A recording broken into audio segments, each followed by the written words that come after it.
Good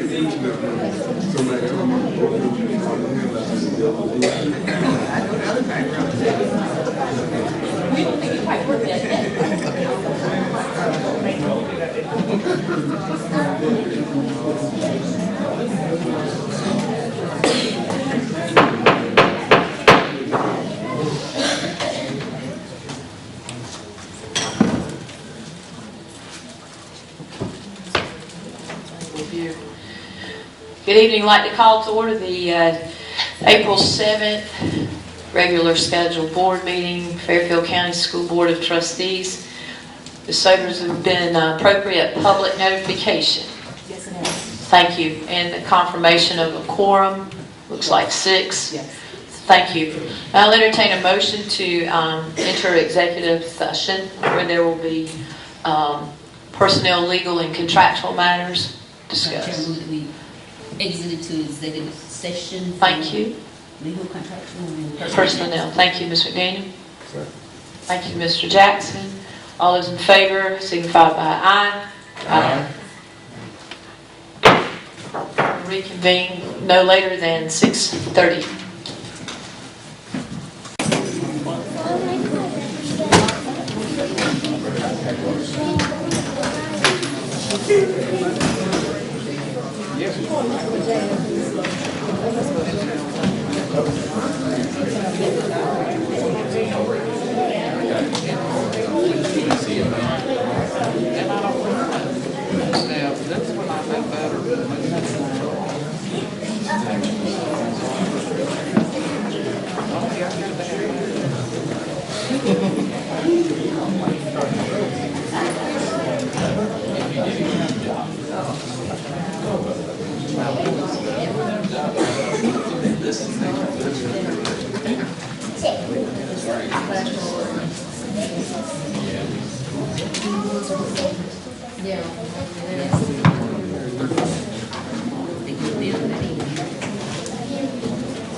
Entertain a motion to exit executive session.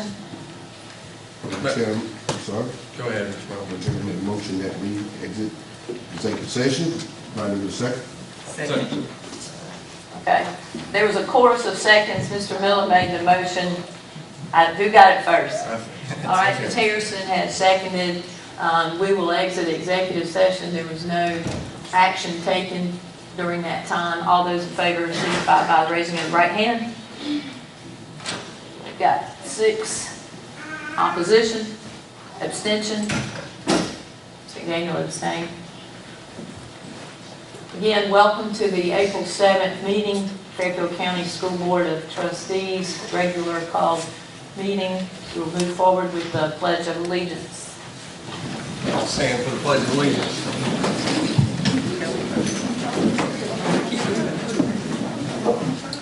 Pledge allegiance to the flag of the United States of America and to the republic for which it stands, one nation, under God, indivisible, with liberty and justice for all. While we're all standing, please remain standing for a moment of silence and reflection.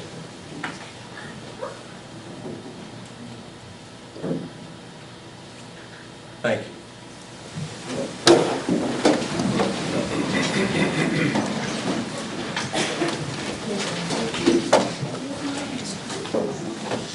We'll move on to the approval of the agenda.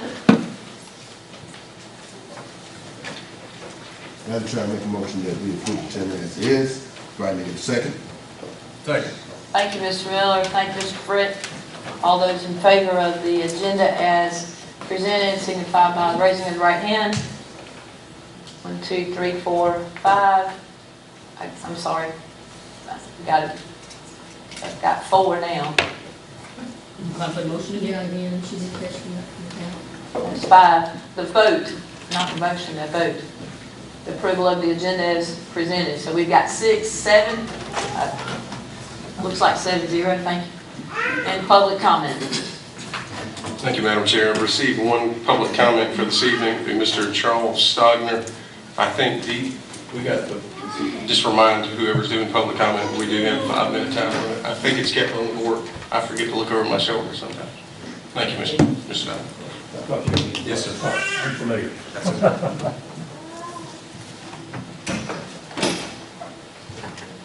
Thank you, Madam Chairman and board members. The reason I was coming up today, can I be heard, I guess? Maybe so.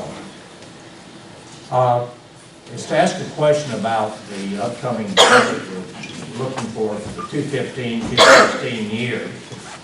On March 3rd, I requested and received a copy of the proposed 2015-2016 budget. In that budget, there were 2 items that raised a continual question in my mind regarding the district's budgeting and spending.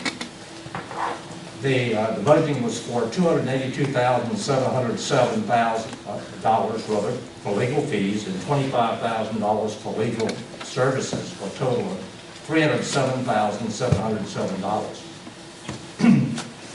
Looking at this initially, this appeared to be an excessive amount given the district spent $67,268 in 2013-2014, and according to the audit document that is, and $53,547 in 2014-2015 projected according to the budget document.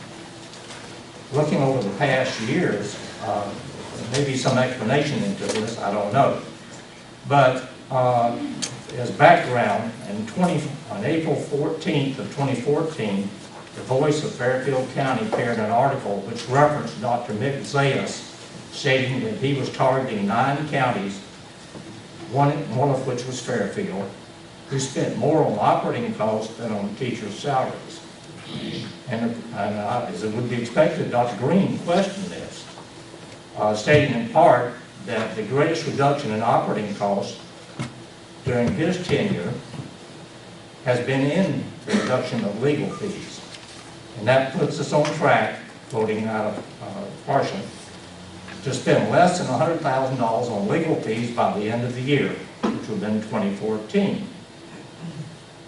Despite that statement, the district budgeted $282,707, again in 2014, 2015, and now $307,000 in 2015-2016.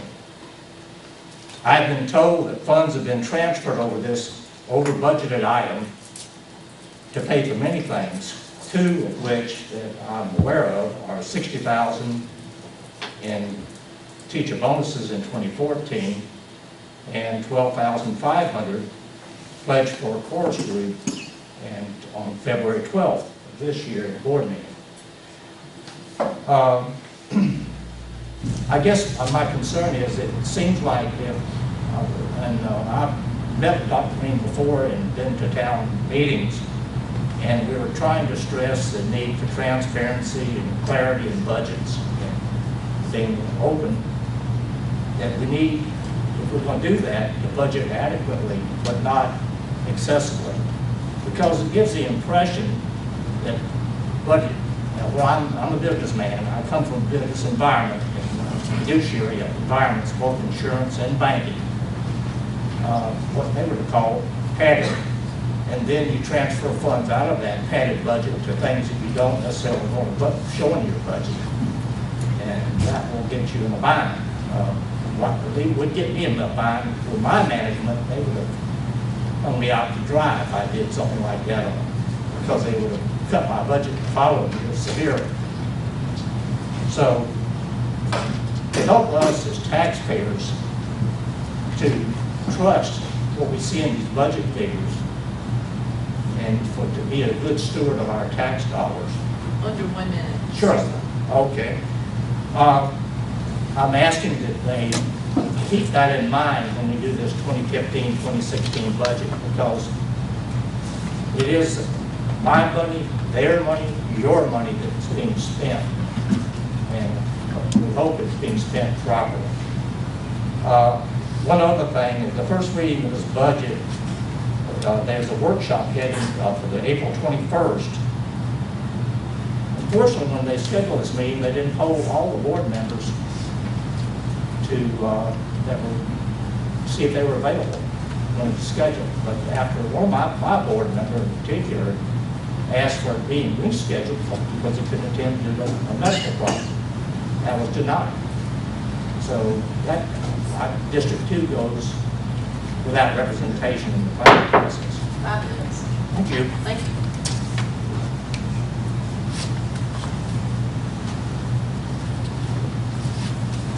That was all public comment. Thank you, Mr. Brigg. We'll move on to presentations and recognitions. Madam Chair, members of the board, this is always my favorite part of the board meeting. And first we have the Ford Vista School of Technology that we'll be recognizing. Dr. Bill, if you're, I see you, you can come on down. But we're going to be recognizing several different teachers from Ford Vista who had exceptional performance on the most recent PASS assessment. So I'll let Dr. Bill take it from there. Greetings, Board Chair, Board of Trustees, Superintendent Green, and all visitors today. I am very proud to announce our past recognition for the 2014 school year. Today we have 3 teachers coming forward. These teachers have scored 80% or above in the areas in which I will call. The first teacher I would like to recognize is Melanie Miller. She's a 3rd grade teacher. Please come forward. Scored 86% met or exemplary in the area of writing and 90% met or exemplary in the area of social studies.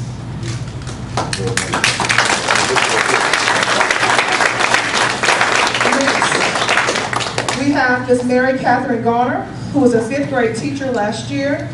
She had 80% met or exemplary in the area of English language arts.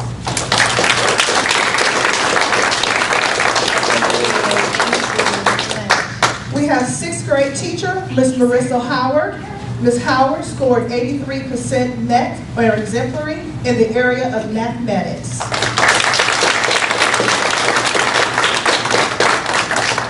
We also have one teacher who's no longer with us. She passed earlier this year, was Ms. Audrey Wages, and she also scored more than 80% in all areas on PASS.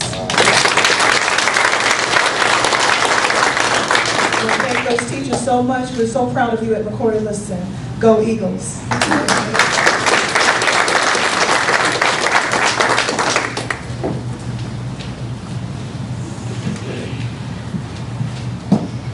First of all, I'd like to once again thank Dr. Bell and those teachers for preparing their students to do an outstanding job on the PASS assessment. You know, I often describe where we are today as a hyper accountability age. So there's so much emphasis placed on standardized assessment. That's how we begin to, unfairly, quite honestly, judge students in many respects, judge teachers in many respects. So there's so much pressure on teachers to properly prepare students to do well on these tests. And I understand the amount of anxiety that causes instructional staff in addition to students. So we like to thank them for being able to overcome some of those anxieties. So let's give them another round of applause.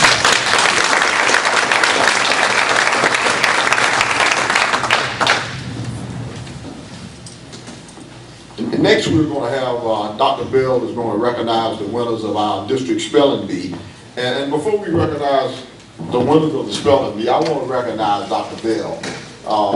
Because Dr. Bell contacted me several months ago and said that she was interested in putting together a district spelling bee. And I think that is so very important to acknowledge because this was not a task that I assigned to her. I mean, I did not come to her and say, Dr. Bell, I want you to do a district strategy. She took the bull by the horn and decided that this would be something very positive to have in our district. And that is exactly the kind of initiative that I can tell you as a superintendent I definitely like to see. So please join me, give her a round of applause.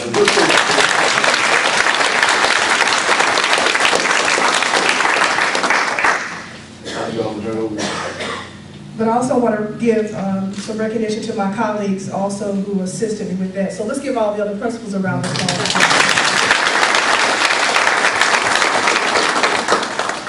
But here's what we've been all waiting for, to hear about all of our winners for our district spelling bee. We were divided into 2 categories. We had a Division I for grades 3 through 4, and we would like to recognize those winners. Our winner for our 3-4 category was DeAndre Cook from Kelly Miller Elementary School.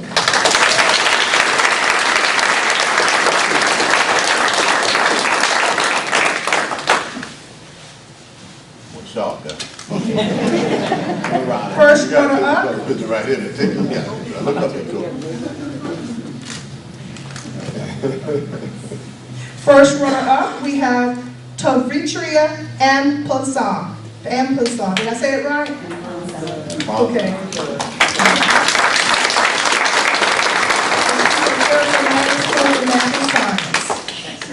That's her trophy. Okay. Cook, where's your trophy? Oh, Cook didn't bring his trophy. He has one a little taller than that. Okay. Third runner-up from Fairfield Elementary School, we have LaMichael Feaster.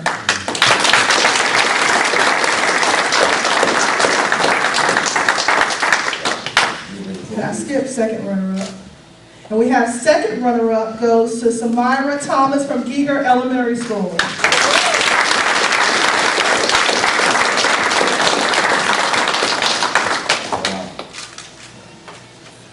Division II, grades 5 and 6. Our winner was Anaya Harrison.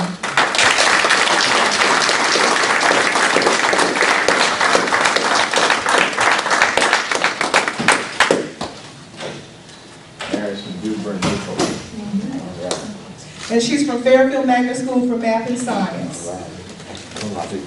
First runner-up, Chazzy Jones from Giger Elementary School.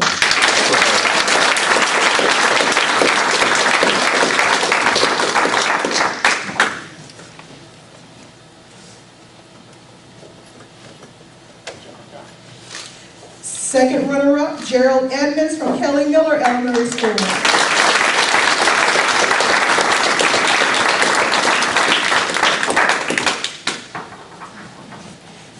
And third runner-up goes to Joshua Green at Kelly Miller Elementary School.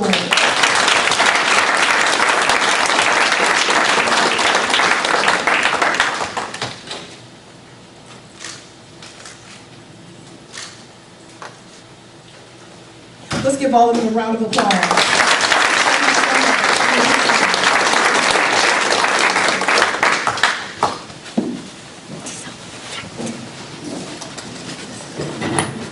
You know, as our students take their seats, let me say I'm not ashamed to admit that I would have been out of the competition a long time ago. I would have been in the running, and you know, me and my good brother Joe Siebel just happened to be on the same seat, and as some words were being asked to be spelled, I looked down at Joe, and Joe looked down at me and kind of shook his head, and I had no idea.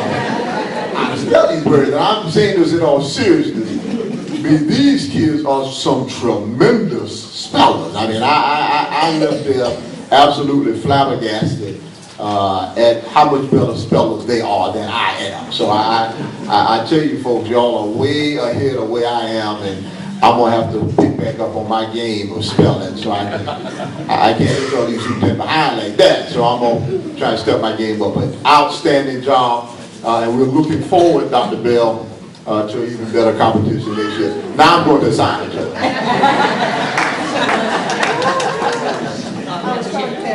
Madam Chair, I have a question before you move on. The ones who won, are they going to be competing in higher, or is this just ends with the district? is in for the district. Can we work on making sure that they can? Next year, I think we started later, but next year we will definitely try to go forward. Okay, thank you. All right. And the last recognition will go to our Spotlight Chorus and Mr. Michael Lindsay. I would like to say that our PTA has been very, very active this year under the leadership of Ms. Ashley Bates. And through that initiative that we're having this year with all of the wonderful things that have been going on with our PTA, our Spotlight Singers and our music director had an opportunity to go to the South Carolina State PTA Convention, and they were invited to sing. And I just want to recognize them because they did an outstanding job to recognize them for representing the state of South Carolina right here from Fairfield County School District. So let's have our Spotlight Singers. Mr. Michael Lindsay, will you please come forward?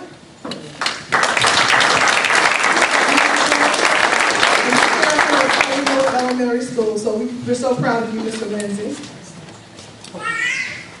You want to sing something? I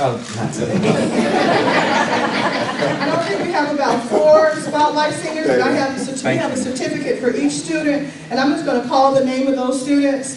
Zanaya Belton, Janiyah Long, Jacoy Lyles, Demarion Thomas, Deshawn Thomas, Morgan Ginyard, Tony Lee, Morgan Oxner, Kennedy Bates, I think she's here, come forward, Tristan Carter, Sheldon Free, Trinice Garrett, Victoria Pete, Carlisha Workman. If I've called your name, please come forward. And if I'm missing one. Good job, Kenny. Thank you. All right, what's your name? Tristan. So we can pass those out. What's your name? Sheldon. Yeah, Dr. Bill got me that time. Yeah. Victoria. Okay. All right. And now listen, okay, I got you. That confused me, it wasn't working. Let's give them one more round of applause.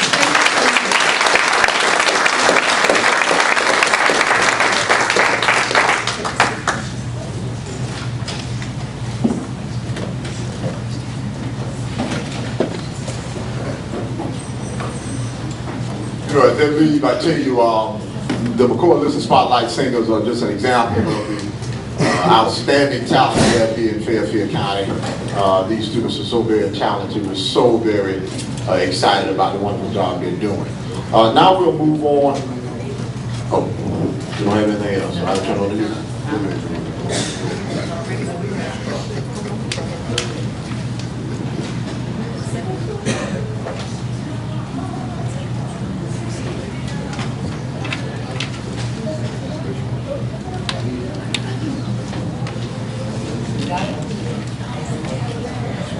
As we're working on the technology, we will go forward with the update from the new Career Technology Center. We look forward to seeing this. Thank you.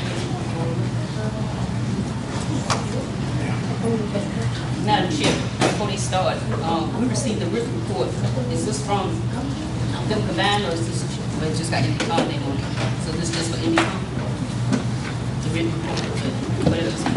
Yes, ma'am. In the future, can we get this earlier so we can review it from me? If y'all gonna come and present to us? Yes, ma'am. If you whatever deadline you establish, we'll have to do that, no problem. Good evening, I'm Bill Cran with MBCon, joined tonight Steve Howry with MBCon, our project manager, and Anthony Lawrence, Executive Vice President of Brownstone Design.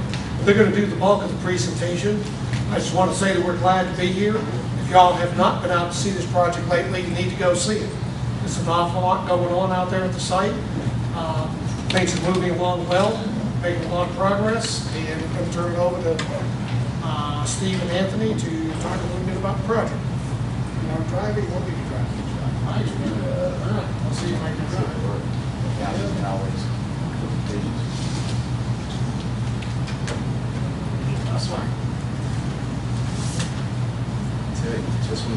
Just when you need it to work for you. Well, they have copies. You have your paper copies with you. If you don't mind, just flip through the pages with me while we work on trying to get the slides to advance. Second page is just a quick. Okay. Yeah. Okay. Thanks. Appreciate it, Bill. quick overview of the project, sort of a listing of all the program spaces that we had that were previously approved by the board. Bill?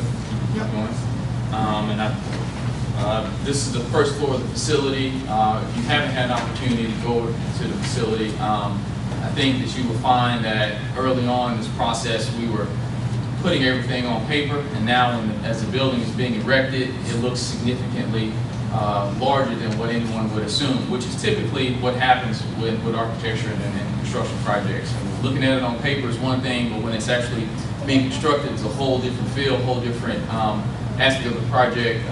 But we are very excited about it, and we're looking forward to seeing it get completed on time.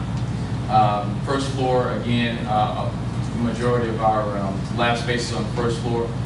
Second floor, the same. We have some other facilities, spaces on the first floor, which are larger, more, it's what we call the dirty spaces of the facility.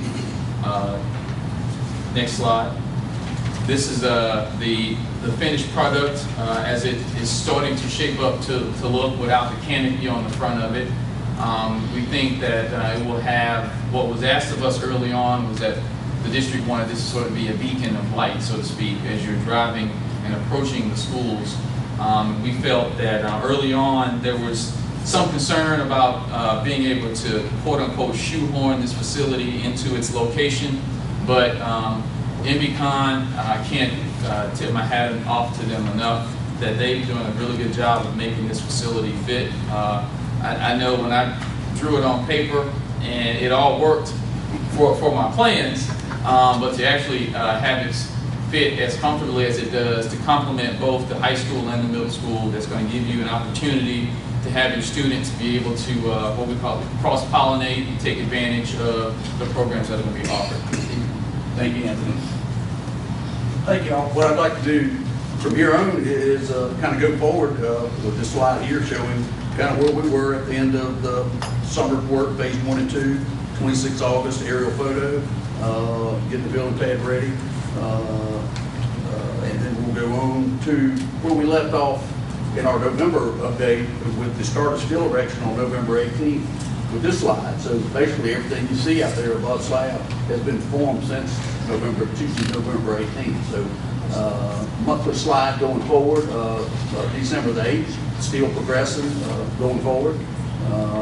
January the 16th there, you can see the kind of the steel frame is more complete with the slab on deck, second floor forward. I believe right near that time, starting to work on some of the exterior metal studs as you'll see in the foreground. Next slide, February the 13th, exterior sheeting, metal studs going on, making a lot of progress. The other two photos are from your oxygen camera. This was the only one that wasn't. I just took it because I wanted to get some shots of the front. Next slide, March 10th, more exterior work going on as you can see, progressing around the building. There. March 31st, these are some shots I took at the end of the month walking around the building. You can see the exterior insulation finish system down the north side of the building and the brickwork on the front well underway. That brickwork on that side will be finished this week. So those were just last week. Next slide. Again, another shot along the front of the building with scaffolding set up. That scaffolding is now down and that brick is done on the front of that just within the last week. So significant progress has been made on the exterior skin of the building. Next slide. That's a shot from the culinary arts room looking at the kitchen ventilation and UDS system, which is a nice stainless piece of work there where your kitchen equipment sits under. So just to kind of give you a feel of where we're at on the inside of the building at the culinary arts. Next slide. That's a view looking out the front of the building toward the east of the lower level up at the three-story window there. And since that photo last week, the sheetrock has all been hung and being floated out at the upper part there today. Go ahead, Bill, next slide. That's a shot in the Autotech lab, looking back at the stairs going up to the mezzanine. The mezzanine was poured last Friday. Significant progress on that end of the building. Steel decking, as you can see, is down on the north half of that building, and we'll be working on the south half of that. Next slide, Bill. That's just a shot of the south side of the exterior of the building, and that block work is all but at the top of the low roof area at this point. So that's just good progress since last week with the fair weather that we've had. And this local impact, of course, we try to hire and use as much local help as we can. Can't tell you how many receipts I've seen from Ace Hardware. Good Construction was out there last week doing the 93 water line extension. That work has gone well. That boring is under the road. That went extremely well. We got Raven Enterprises, our masonry subcontractors, a local Fairfield County resident, Woodsboro Concrete, and Mr. Deshaun Johnson.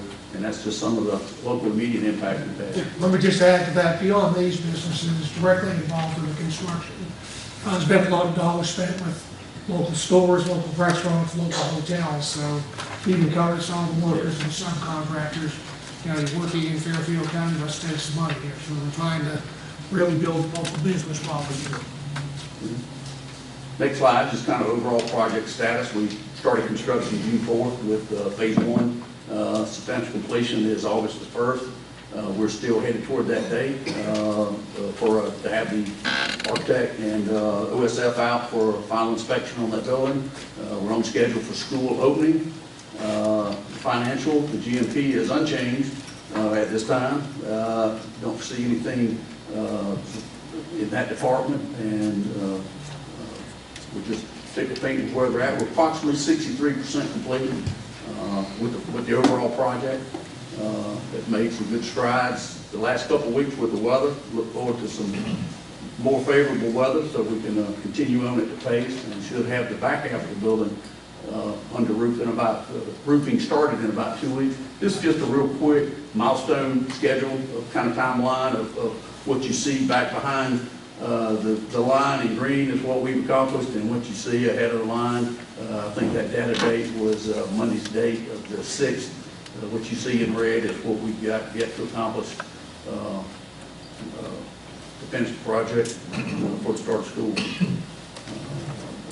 Any questions? Be glad to answer anything that you guys have. And I know we've seen Mr. Green, we've seen Mr. Twitty, and Moses Eagles. I can't tell you how much a pleasure it is to work with Moses. He's been a big help, a very understanding guy, and just a great guy to work with, and we appreciate that.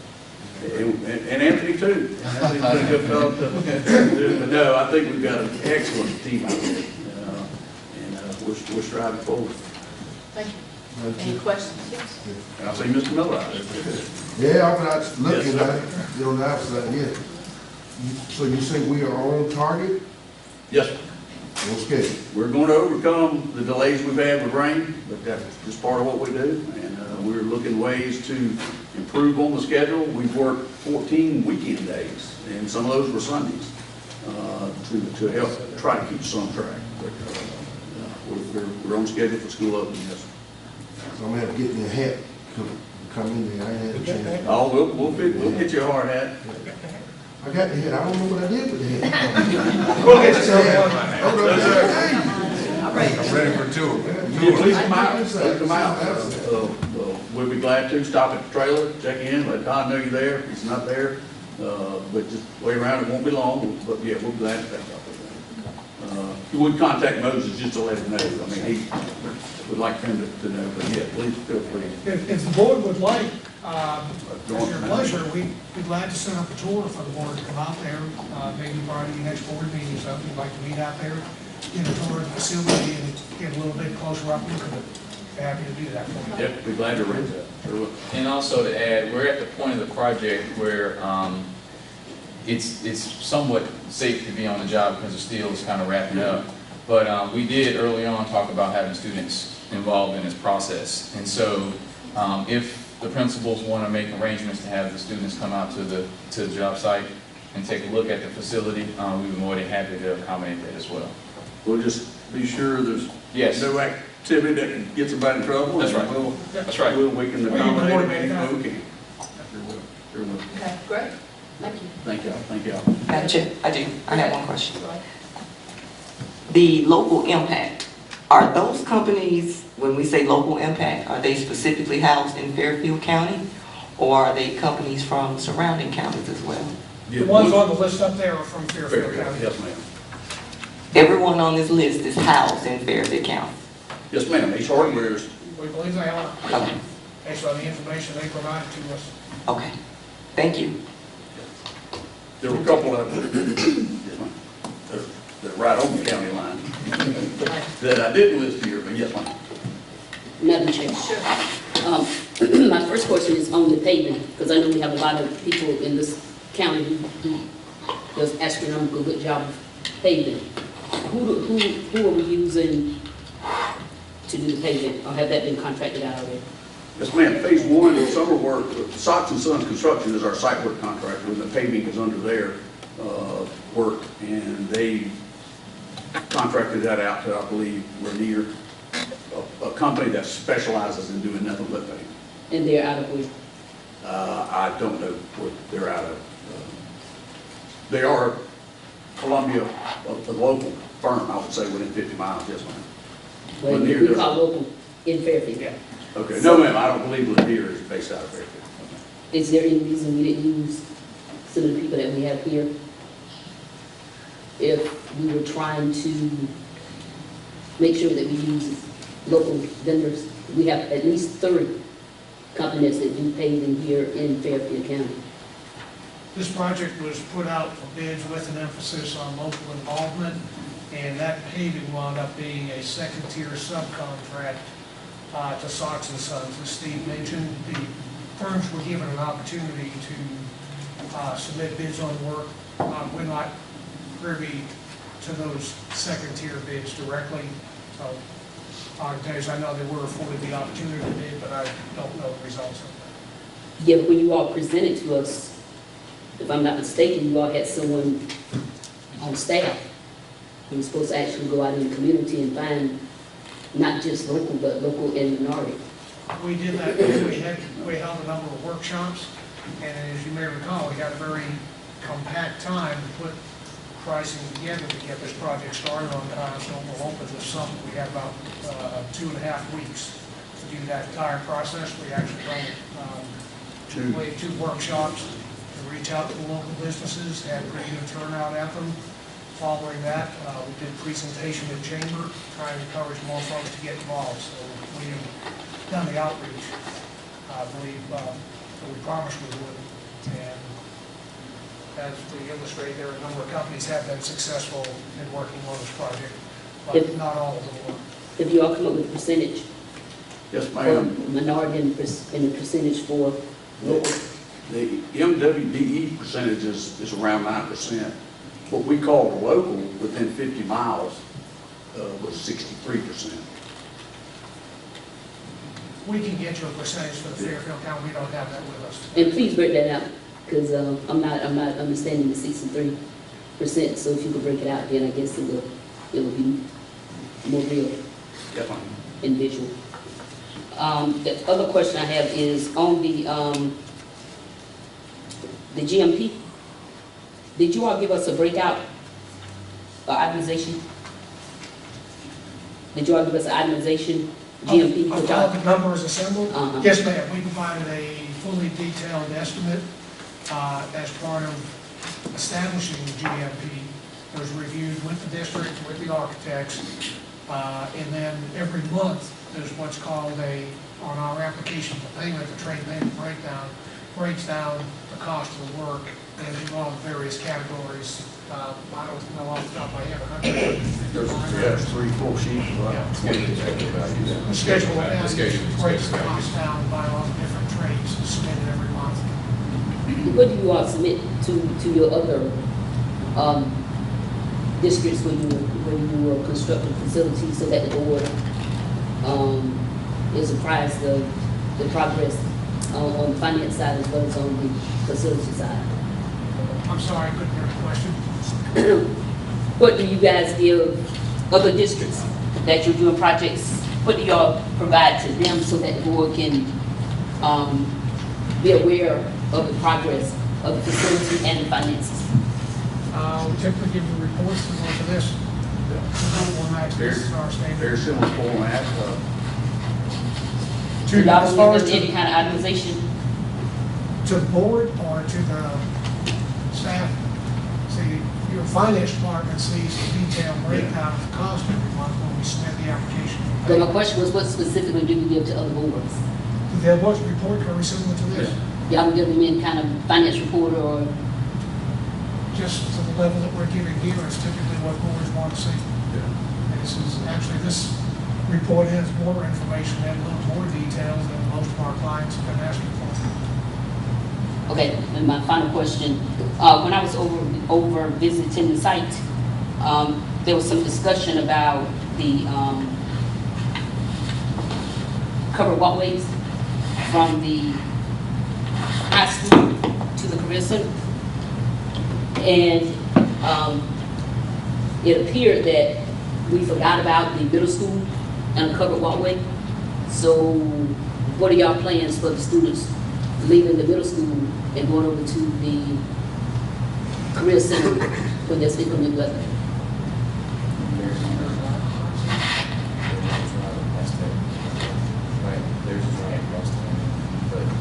At this point, there is no connection between the two buildings. It crosses the drive, which would create some issues for the height of it potentially.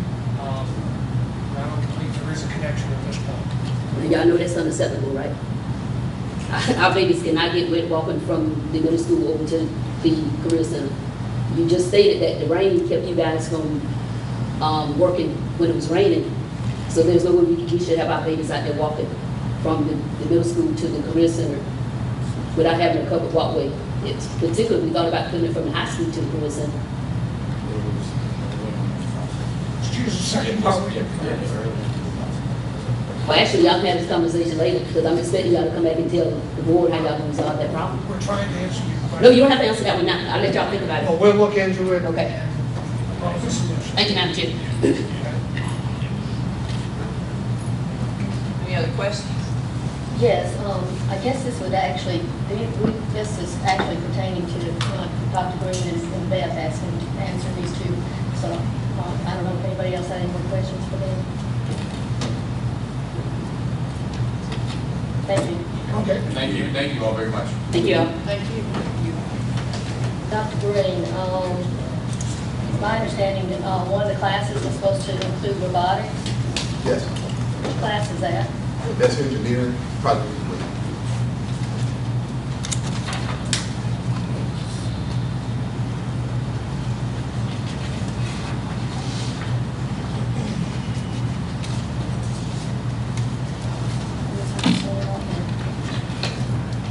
Engineering.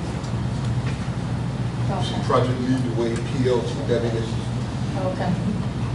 Another question was, I guess addressed to Madam Chair is, what board meeting did we approve the classes?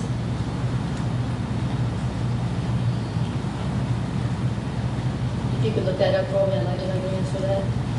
You can look that up. You've got the same access I don't think to we never approved it, as far as I know. Okay, well then you can look that up. You've got the same access to agendas and minutes that I do. But I want to put on the record that the board did not approve those classes. Okay.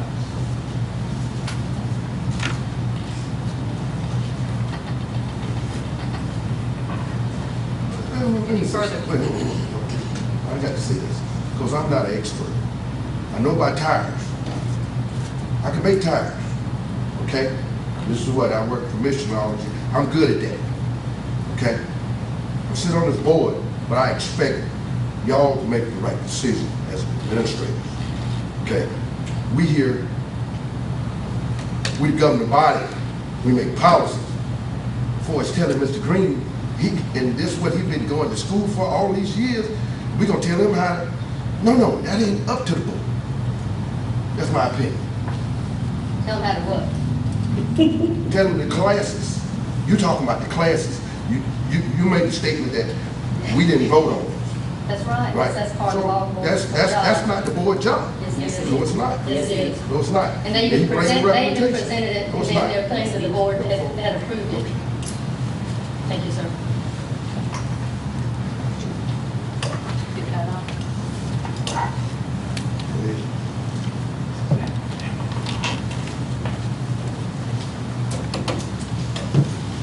Thank you. We'll move on to item F, curriculum and instruction. Thank you. Oh, I'm sorry, superintendent's report, I'm ahead. Excuse me. Madam Chair, while Mr. Green is getting ready, in the future, can we have Mr. Green items listed out on the report, just like you have everything that's listed out, so the board will know specifically what he's going to be presenting and the public will know? Is that a problem? Well, as far as the board chair report, that's a problem, yes, because it's not necessarily written down prior to, so Madam Chair, I asked about the superintendent's report. I'm making a comment. But I asked And about it is about the board chair report, But I asked and about I the am going to finish the I comment, asked and about I will the bring my superintendent's. list with me to discuss. It will not be presented prior to. I asked Thank about you. the superintendent's report. Just to respond to Ms. McDaniel, Ms. McDaniel, anytime there are action items, I make sure that they are listed in the agenda. Primarily what I do during the superintendent's report is just to do acknowledgements and shout outs of various students and organizations and things that occur in the district. Very often I'm not really sure of all the things that I will acknowledge. That's why I don't put it in the agenda item. For an example, if I find out today that a student won various award or someone who's qualified as a scholar or whatever the case may be, that is something that I would share with the board. So in terms of action items, those are things that I think are appropriate to be put on the agenda. But just in terms of just kind of shout out and acknowledgements about good things students in the districts are doing, I don't see where that is something that needs to be included on the agenda. And I didn't ask that, and I was speaking to the chair, but since you chose to address the question, my question was regarding things that you're going to present to the board being itemized on the agenda. So that means things that you know of. Those things should be listed out on the agenda so we know in advance what you're bringing. Anytime we go to a conference, the School Board Association always tells us nobody likes surprises. No surprises from the board members to the superintendent, no surprises from the superintendent to the board. So we should know in advance the things that you want to discuss. And if you need to add something, then even though we're told that when we add things to the agenda, we're violating the Freedom of Information Act. But if that's what the chair chooses to allow you to do, then that's what you'll do. But I'm asking the things that you know of, if those things will be listed on the agenda. Thank you, Madam Chair. Madam Chair, I just say that's to his discretion. We don't have to do that. I went to the board meeting down in Richland too. I'm looking at they don't do that. Well, They don't do that. So I'm not caring what just they saying. do, Mr. Miller. I'm talking about our district and transparency and doing things with excellence in our district. And there's nothing wrong with the superintendent letting us know what he's going to bring to the meeting. Well, I'm just saying. Move on to the updates and announcements. First thing I want to just bring to the board's attention, I'm so appreciative of all of the individuals that served on the Hall of Fame committee.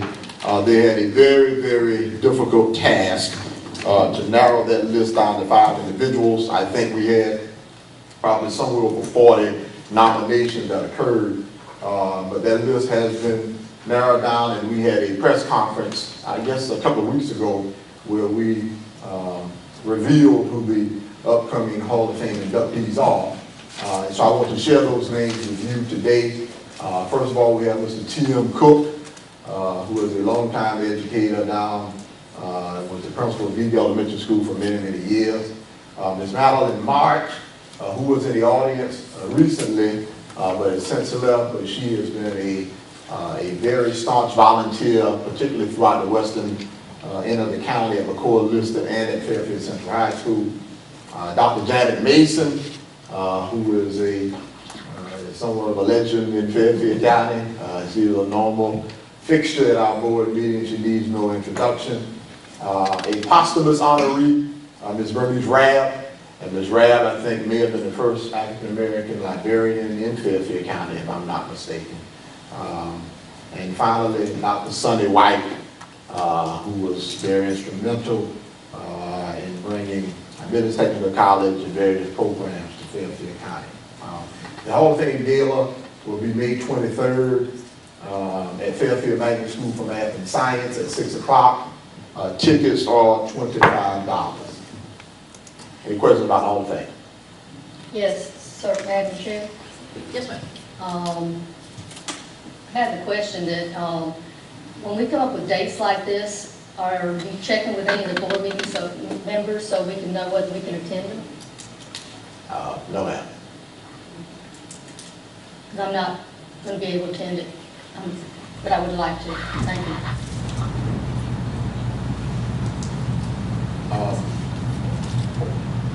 All right, and the next thing, you have in your possession some documentation that was submitted by Fairfield Behavior, outlining the services that have been provided during the course of the 2014-2015 school year. As you see, Mr. Kennedy has asked for a continued contribution from the district in order to continue this level of services. The board would have an opportunity to weigh in on this throughout the next couple of weeks as we go through the budgeting process. Because this was something that was included in last year's budget, we decided to at least have it included as we prepare the budget. In the event that the district and the board members want to not make a contribution, we can always remove from the budget. Mr. Kennedy has indicated that he needs some support from the district in terms of maintaining the same level of funding, of support that currently exists. Any questions about that? Madam Chair, I have one question, well, a few questions actually, Mr. Green. I know this information was requested before, and the information that we received is documentation of the services that behavioral health provides. What I would like to see is the financial documentation, specifically what's being spent on these services for the district to justify the amount that's being requested. Okay. Well, Tom, if I'm understanding you correctly, Ms. Harrison, are you saying you want Fairfield Behavior Health to submit their financials to the district? Well, not their financials.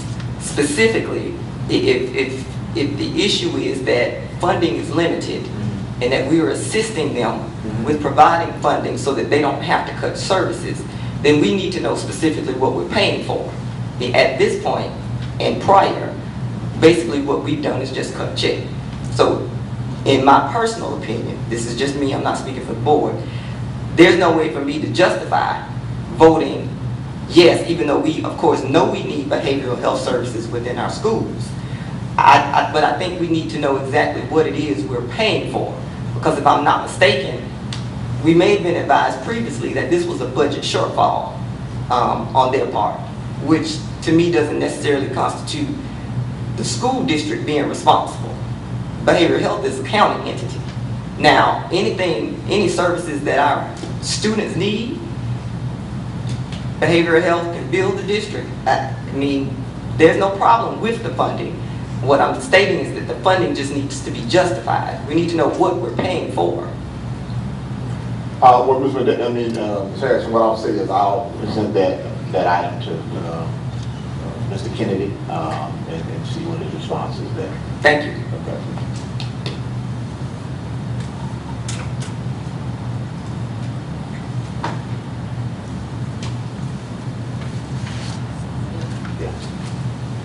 Move forward to curriculum and instruction. Good evening, Madam Chair, members of the board, Superintendent Green. C&I will be presenting two items. The first item is the 2015-16 proposed academic calendar, which has been shared with you in board docs. This year, we elected to do one calendar versus two distinct calendars in an effort to gain more additional feedback in reference to one calendar. An online survey along with paper copies were sent home to parents to give them an opportunity to submit feedback as it relates to the calendar itself. Just to kind of give you just an overview of the dates that are included on the calendar. The first day of school for next year, August 17th will be the first day of school. Spring break will be March 25th through April 1st. Quarter 2 exams will take place prior to spring break, which will be December 14th through the 18th. Delayed start times, we have included October 1st, December 3rd, and February 25th, and there are 3 days. As indicated here on the calendar, if you notice, for the first time, we did not include state assessment dates for testing, and as you know, for the last board meeting, the state testing system has changed. So those dates have not been released as of yet from the State Department, so they are not included on this calendar. And as also, based upon state regulation, we included 3 makeup days, which are listed here, February 15th, March 24th, and June the 2nd.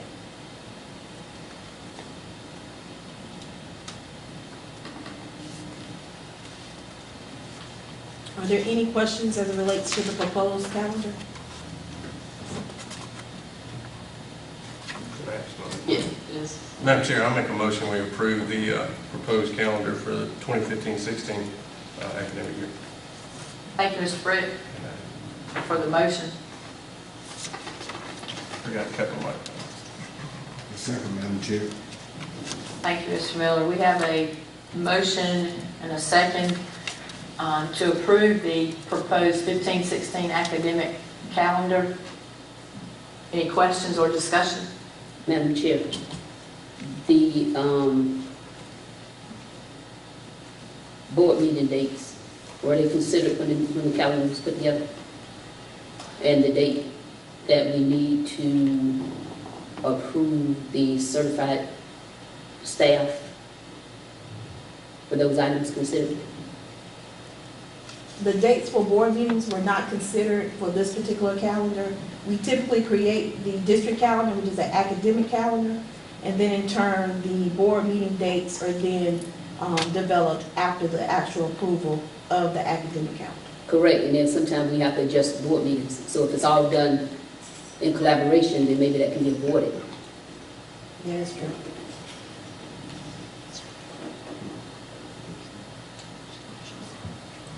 Thank you, ma'am. Thank you. Any further question or discussion? Hearing none, those in favor of the superintendent's recommendation that the board approve the proposed 15-16 academic calendar, please signify by the raising of the right hand. 1, 2, 3, 4, 5. Opposition? Abstention? 2. Thank you.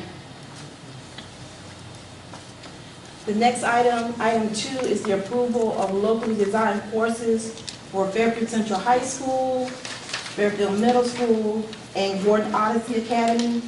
And these local design courses are preparation courses for high stakes testing for EOC and for preparation for ACT tests. We had these classes in place when we had HSAP, but as you all know, HSAP is no longer being utilized, and therefore we're utilizing ACT. There are 5 courses that the high school has outlined here that will be locally designed or specialized for our students here at Fairfield Central High School and Fairfield Middle School and Gordon Odyssey Academy. And there are 5 courses indicated for Fairfield Middle School and Gordon Odyssey Academy. Students at the high school will receive credit, and Gordon Odyssey will receive credit. If you notice on the chart that's in Board Docs, there is a code that says CW, and that indicates that those classes will in turn, those students will earn credit for those courses. So there are approximately 10 courses, 5 for Fairfield Central High School and Gordon Odyssey as indicated, and there are 5 courses for Fairfield Middle School and Gordon Odyssey Academy. The WIN, W-I-N, stands for whatever I need, and this is a intervention time specifically set aside in the master schedule at the middle school and Gordon Odyssey Academy to help support students, to help recover content, and again, to help make sure that their skills are in fact up to grade level standards.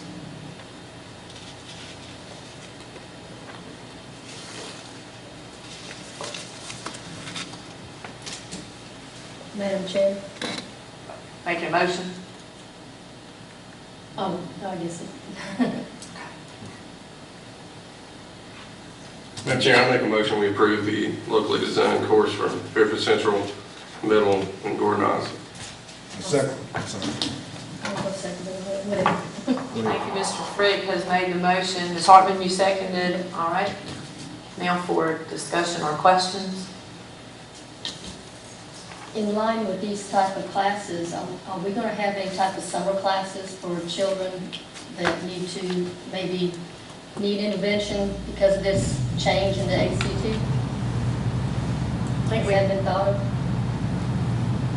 Let's stay on the topic of these courses first. Okay.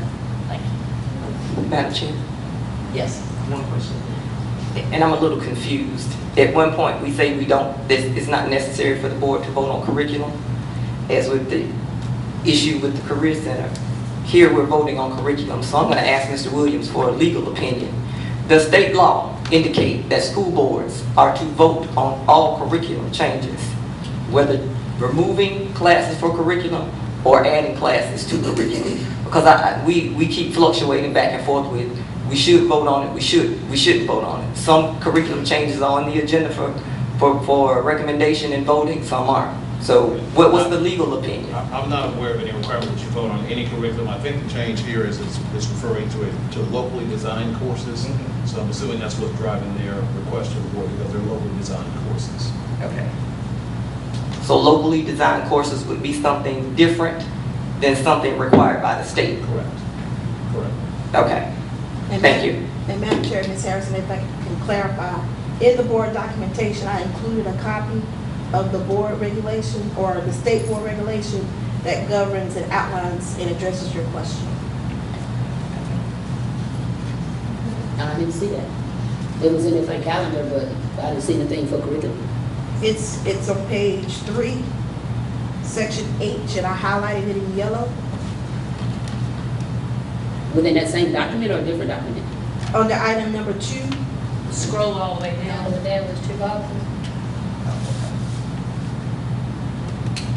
Then on that, Madam Chair, Yes. that same line as far as, I remember us approving what to put 2 classes together on on auto body, auto mechanics, when we voted on that.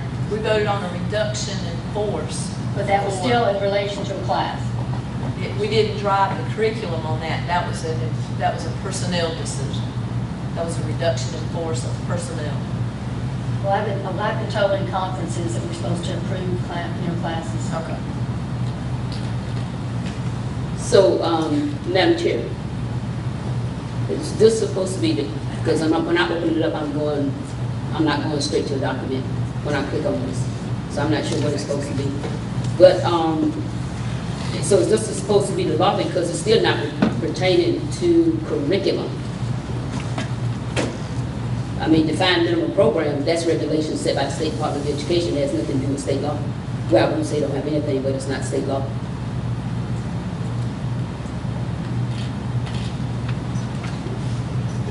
Madam Chair, I'm not necessarily familiar with what Ms. McDaniel is looking at, but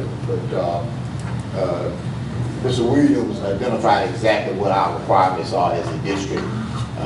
School boards are required on an annual basis to approve locally designed courses, and that is specifically the regulation that they have to approve locally designed courses on an annual basis. I'm not quite sure what legislation you put in there, and it may include more than locally designed courses, I would assume.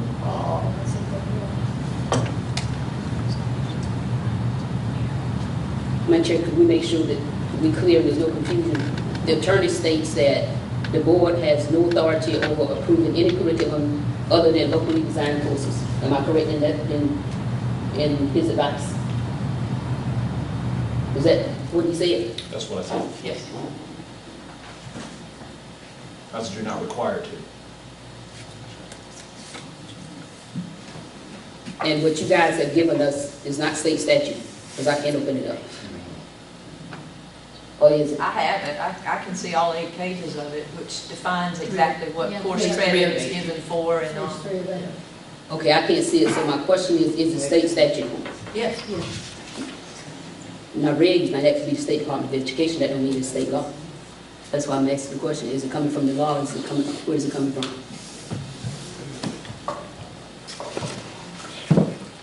Would you like to see my copy? Yeah. Got regulation numbers, constitutional statutory provisions. I think it is the powers of the state board. It's clearly stated that it is law.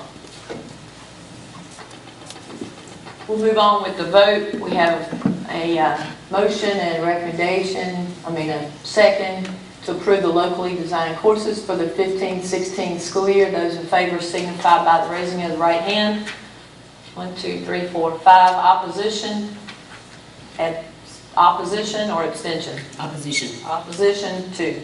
No, with the first vote, with the 5. Okay. In favor of? Yes, ma'am. Thank you. 6-1.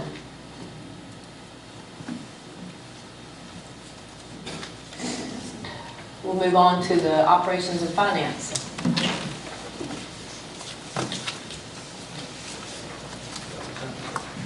Okay, so this is not the actual law. We took in, summary of it. The law has been put in there.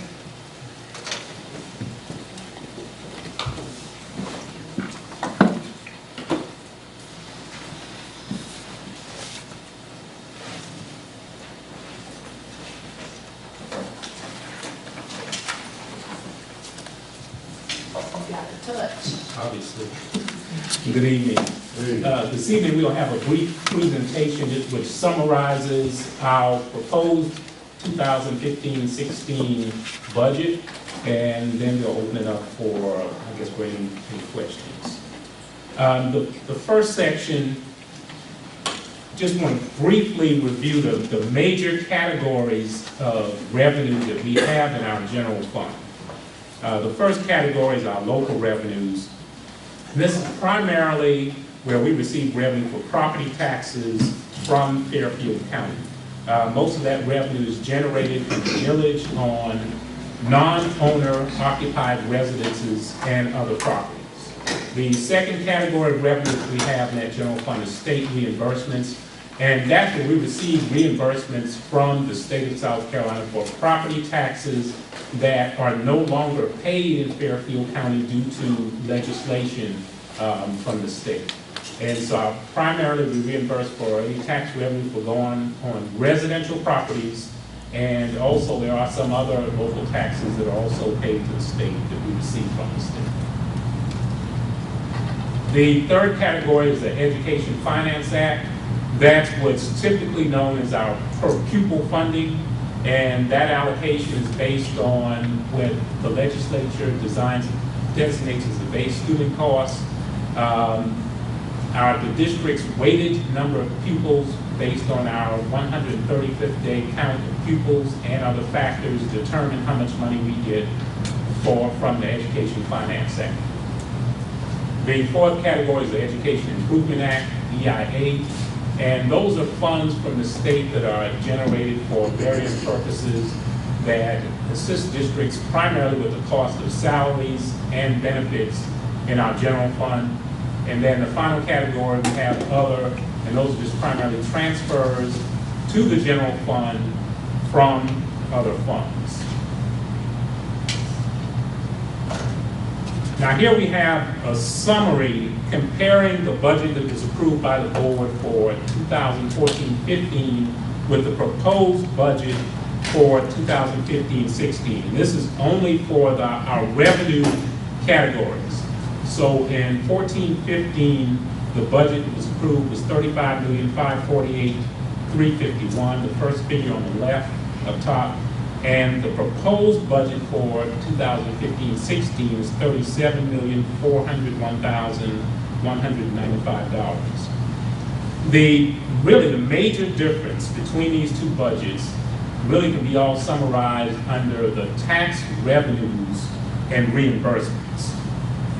We're projecting that for 2015-16 in the right-hand column, that under tax revenues and reimbursements, local tax revenues and reimbursements, we'll have a total of $29,315,423. And really, most of that is related to additional revenue that we think we'll receive for next year compared to this year for non-residential property tax revenue. And so we're projecting a total of $24.3 million compared to last year, which was $22.5 million. Now, we're proposing that the millage, which is currently 203.1 mils, will remain unchanged for 2015-16. So the increase in revenues is not due to a millage increase. It's really due to an increase in the property tax base within the county. And that's where the additional revenue is being generated. The other category, state residential reimbursement, there's virtually no change, an increase of about $100,000. The other state residential reimbursements is the same as 14-15 and the same with other local taxes. Under the Education Finance Act, we budgeted $4.3 million in 14-15. There'll be a slight decrease based on information we have from the legislature for 2015-16. And under the Education Improvement Act, the total budget was $2.9 million in 14-15, and we will budget a little bit more in 2015-16, but there's virtually no change there as well. And in our other category, it's about $700,000 in 14-15, and in 2015-16, we'll also have about $700,000, a little bit more than what we had in 14-15. So our revenue, just to summarize everything for 15-16, is based on the assumption of no increase in millage. The millage will stay the same at 203.1 mills, and we're estimating that the current millage of 203.1 will result in local property tax revenue of $24.3 million.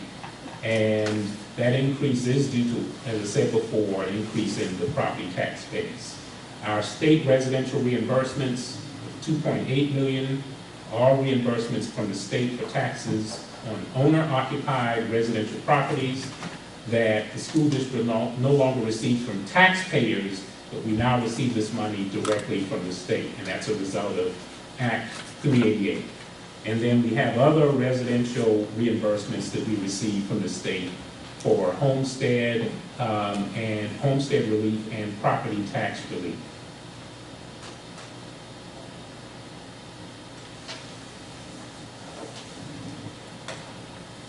The other revenue notes are under the EFA funding. We're projecting revenue of $4.3 million. As I said before, that's the per pupil funding received from the state, and that's based on our average daily membership for the 135th day. Also, our employer contributions, bus driver salary money, is going to be about $2.9 million, which is virtually unchanged. And as I said before, the transfers are going to be about $700,000, which is unchanged as well. And now just a brief description of our major categories of expenditures. The largest category, most significant category that we have, obviously salaries and benefits. That includes all wages. It includes the district's portion of retirement for employees. The district also has to pay a matching portion for Social Security. We have our portion of health insurance premiums that we pay for employees, and also workers' compensation. And the cost for the district's portion of retirement and Social Security does increase with every dollar increase in salary. So that does drive the increase in benefits. We're estimating that the health insurance cost will increase by about 2%, and the retirement cost, this is the district's portion, by about 1%. The salary increases for 2015-16 are based on step increases and a percentage increase of approximately 1% to the pay scales for teachers and for non-teaching personnel. The final categories of expenditures that we'll talk about this evening, we have our purchase services, and this category is primarily just any service that's provided to the district. We have some major examples: property insurance, professional services, water, sewer, travel. We also have supplies and materials. This category represents tangible goods other than major equipment. We have just general office supplies, and also our energy, electricity costs are classified under this category, and books. And then finally, capital outlay. This is usually reserved for any major equipment purchases which exceed $5,000. And then two other smaller categories. We have other objects. Usually those are dues and fees. And then transfers, which represents any transfers of funds for which no goods or services have been received. And the most significant categories we have for that are food service transfer and the transfer for the mid-year payment to Chester School District.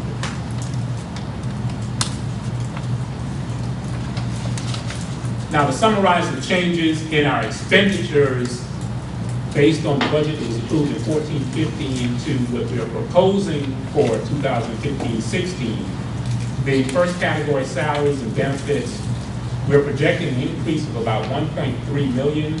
About 900,000 of that is related to salaries, and as I said before, what drives that increase primarily is the step increases as well as an increase of about almost 1% in the salary scale for teachers and for non-teaching personnel. Obviously, the benefits, as I mentioned before, increases with every dollar increase in salaries, but we're also projecting that there'll be a percentage increase in the district's portion of retirement and also an increase in the district's portion of the health insurance. The next category, in our purchase services, we're projecting an increase of about $194,000, and I'll describe it in some of these categories in a second. Supplies and materials, difference of about $236,000, slight increase in capital outlay, and an increase in other objects of about $92,000, and then in transfers, a decrease of about almost $23,000.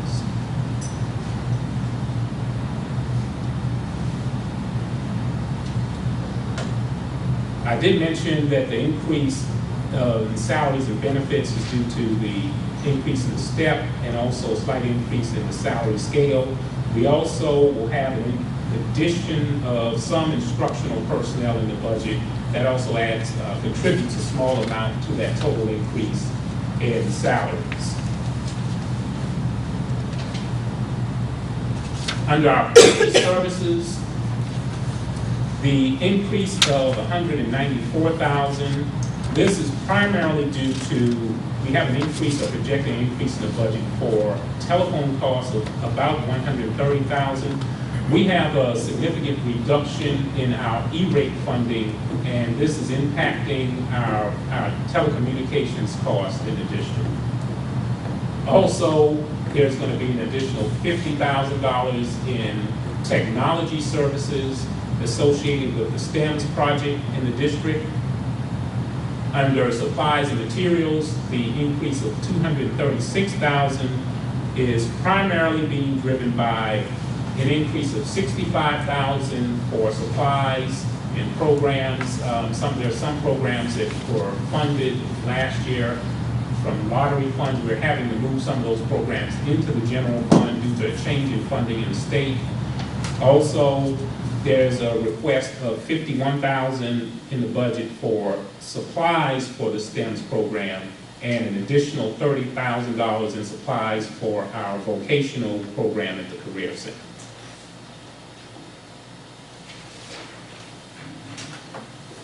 Under our other objects, the total increase of $92,000 is being driven by an additional $27,000 in pupil activity expenditures for schools that are participating in the Beta Club competition, and also there's an increase of $60,000 in STEMS-related activities for students. And then finally, we're projecting a decrease under the transfers of almost $23,000 due to a lower projected payment to Chester County School District for the Midford students. So to summarize, we do have a budget that is balanced for this first reading of $37,401,195. There is no millage increase in the requested budget. Therefore, the district is requesting first reading approval of a budget of $37,401,195, which includes a millage of 203.1 mills.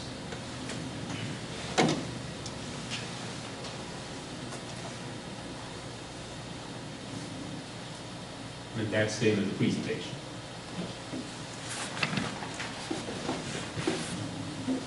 Madam Chair. are you taking questions before you get a motion, or you want the motion then you take? Let's try and do the motion in second first, since it's an action item.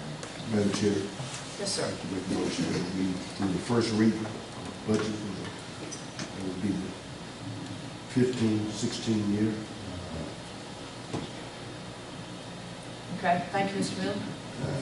Anything? Pastor Jackson has seconded. Did you hear? So, sorry. There's been a motion and a second, but that the board approve the 15-16 budget in the amount of $37,401.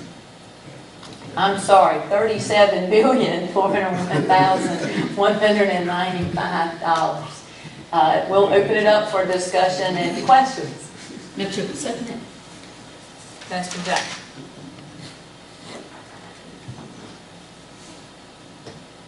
All right, Madam Chair, since everybody else know the budget so well and not asking any questions. We're deferring to your seniority, Ms. Bennett.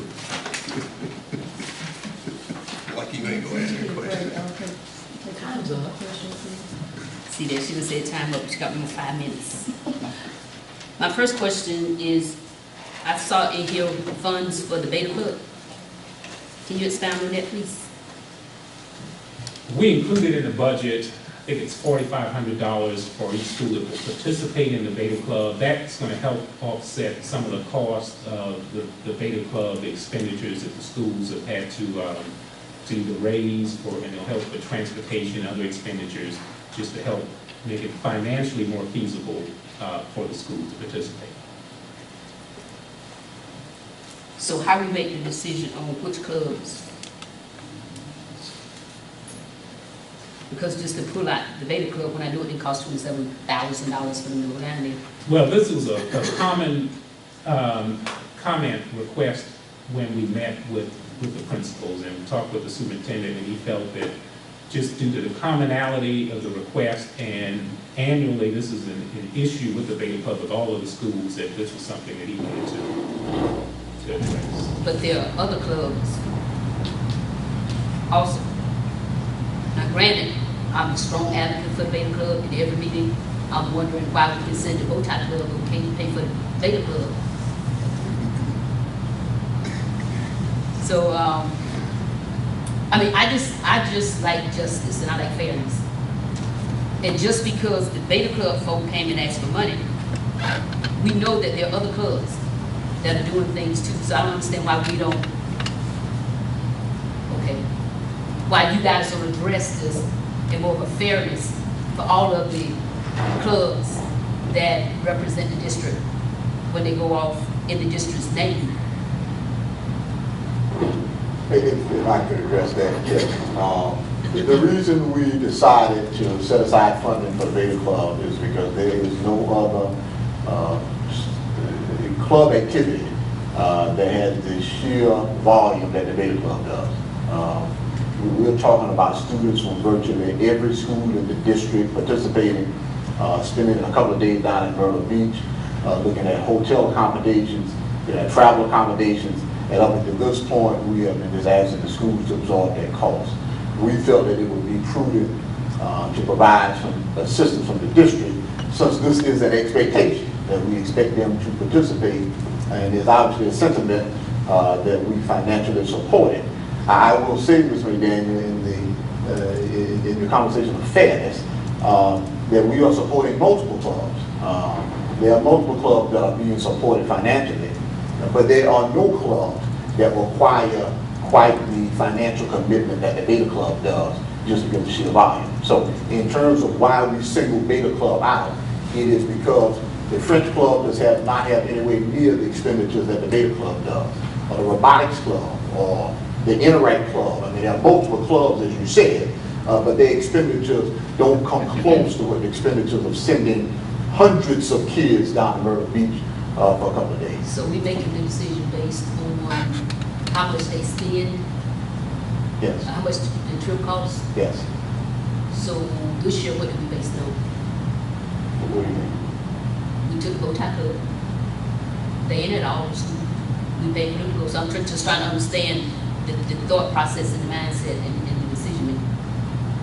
I guess I'm kind of not understanding the correlation of Boatside Club. I mean, Okay, that's all right, we'll catch that one on the next meeting. Okay. Let me go to the next question. Madam Chair, the next question that I had is regarding the superintendent's contingency account. Is that account still in the budget? Yes, ma'am. How much you requested this year, and what's the account number? The amount is the same as last year, and I believe it's roughly 42,500, roughly. The account number, I think, is 100-232-395, all zeros and no 50. How much we spent year to date out of that account? I'm not sure, man. I have to look that up. Okay. Next question is our insurance. Are we still using a broker for the insurance, and how does it play into the budget? Yes, we are. And actually, we're still waiting on a quote on the insurance, but there's a possibility that our insurance right now looks like it'll stay about the same, so there won't be an increase, and we didn't budget an increase. So, I mean, and that's for our workers' comp and for our property and casualty insurance. Well, I'm more concerned about the coverage than the cost, because it could be cheaper, but then the coverage that we're getting is not as great. So did we look at that, and did we even ask the school board insurance trust to give us a quote? No, we didn't. Mr. Green? yes, ma'am. I remember you and I had, you don't have conversation, you and I had a statement that the school board, that you was gonna look into the insurance. And I said I would do what, Ms. McCann? Look into the insurances, when I questioned the fact that we have a broker. Okay. And so I told you I would look into whether the school board's trust would be cheaper than our Not current necessarily carrier. school board, not necessarily school board trust, but in general. Okay. Well, let me just say this. I mean, I had a conversation with some of the district staff, probably after you and I had that conversation. And they indicated that historically, when we look at the cost of our insurance, it is significantly cheaper than it was previously when we were using some other agencies to include the school board's trust. Now, do you have any documentation substantiating that? Because when I talked to Dr., what's his name, Fairfield, whatever it is, with the school board insurance trust, that wasn't the case. Well, I tell you what we'll do, Mr. And I McGann. think we're one of maybe only 2 or 3 districts in the state that use a broker. Well, what I'll do is to see if we can't get some information from school board trust in terms of what coverage for our district would be. For the next, and it don't have to necessarily just be them. Well, I'm just let's talking just, about yeah, it. since you're talking about it, let's go with that. But you know they haven't made a decision, but okay, we're gonna have that for the next, If they make it happen. Okay, what account are we funding the Hall of Fame within the budget? That generally comes out of either the PR budget and maybe some funding from the superintendent's contingency account. Okay, you said that there was no operations village increase. What about debt service? And actually debt service, well, if you speak that, actually debt service is probably going down this year, if I'm not mistaken. Yes, that's correct. What's the millage? I think it's going to be about 23.4.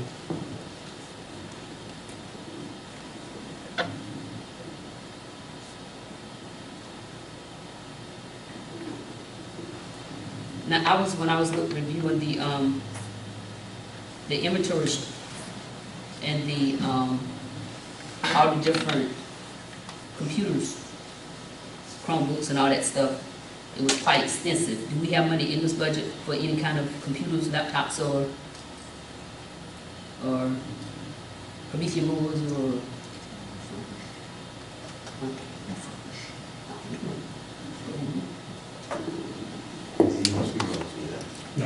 No, we don't, not specifically, not unless a school or department specifically put that in their budget, but typically we do try to fund any technology, major technology needs out of our capital budgets.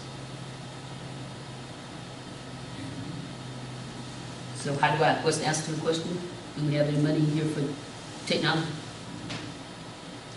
Not on a district-wide mass level, but if a school or department has a need and they put it in their budget, then yes, the money would be there, but not to my knowledge. Can we be more specific on that at the next reading? Okay, and so let me speak to that, Mr. Day. As you are aware, the district has just finished the deployment of a couple thousand Chromebooks. And so we are in pretty good shape in terms of where we are with technology, particularly individual learning devices.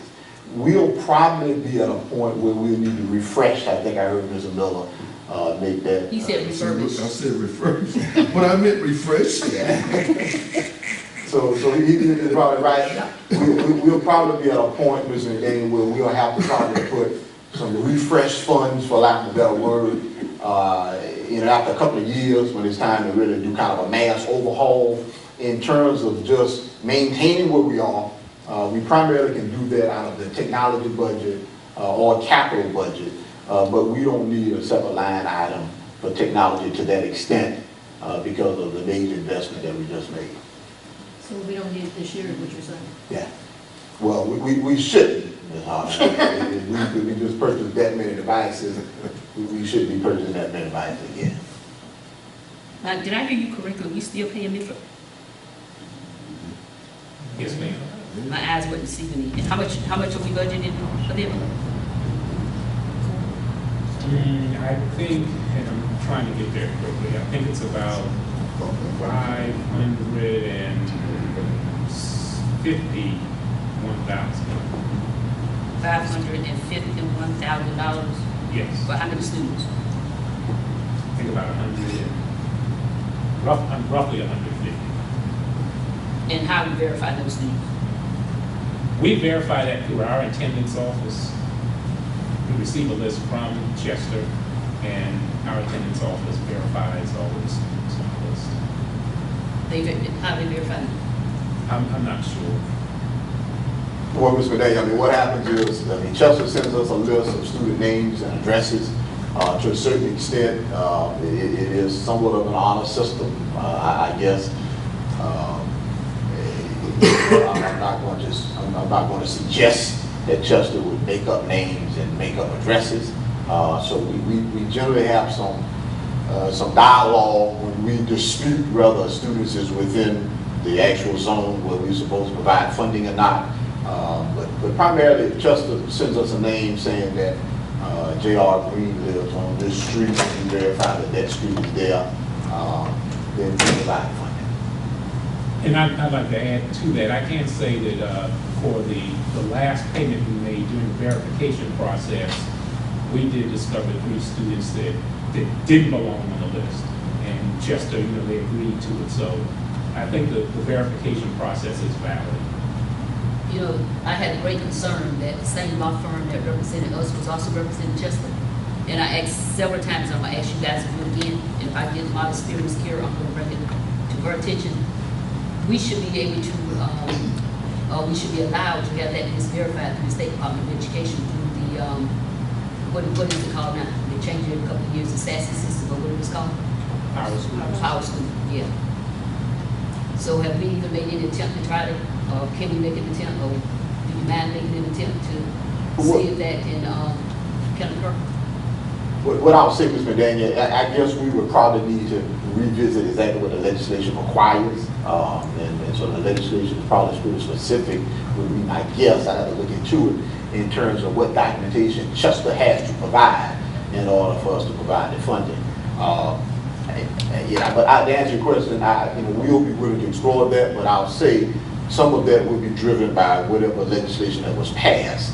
So I don't know if we have the... Well, not necessarily, Mr. Green, because if the State Department is already verifying for any school districts, then whether it's in our in Mr. Coleman's legislation or not, or whoever put it in place, then we can still ask them to verify those students if that's something that they're doing. So I guess my question is, or my request is, that we go ahead and make the request of them regardless.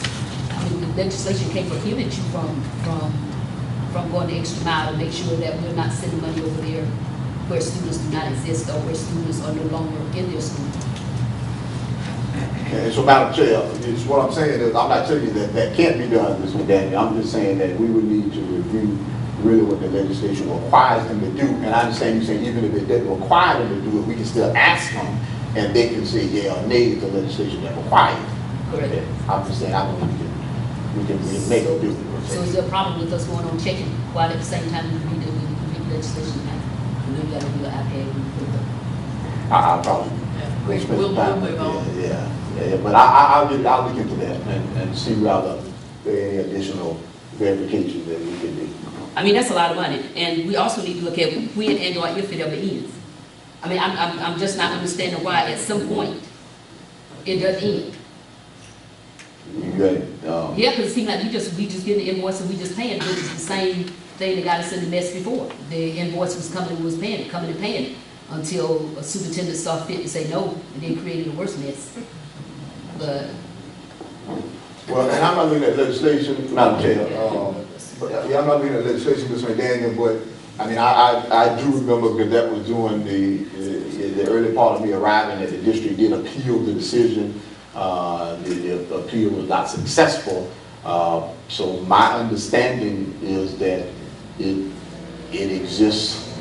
I mean, for help. Again, though, Mr. Green, there were a lot of dynamics that played into that. And one of the worst is that Chester and Fairfield had the same law firm. So all I'm asking is that we double check just to make sure, because at some point it should end. I'm not understanding why not. And if not, then we need to address it again. That's a lot of money that we're sending over there every year for students that, from what I'm hearing, we're not verifying through an objective source. I've got one question in that same category, so we won't get back to it again. Is that a set amount every year that we pay, or does it go up every year per child?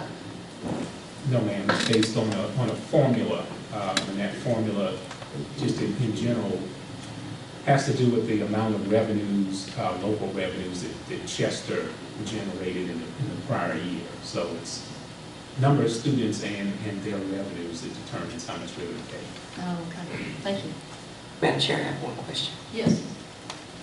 Those funds, where do they come from in the budget? Where are they paid from? What line item?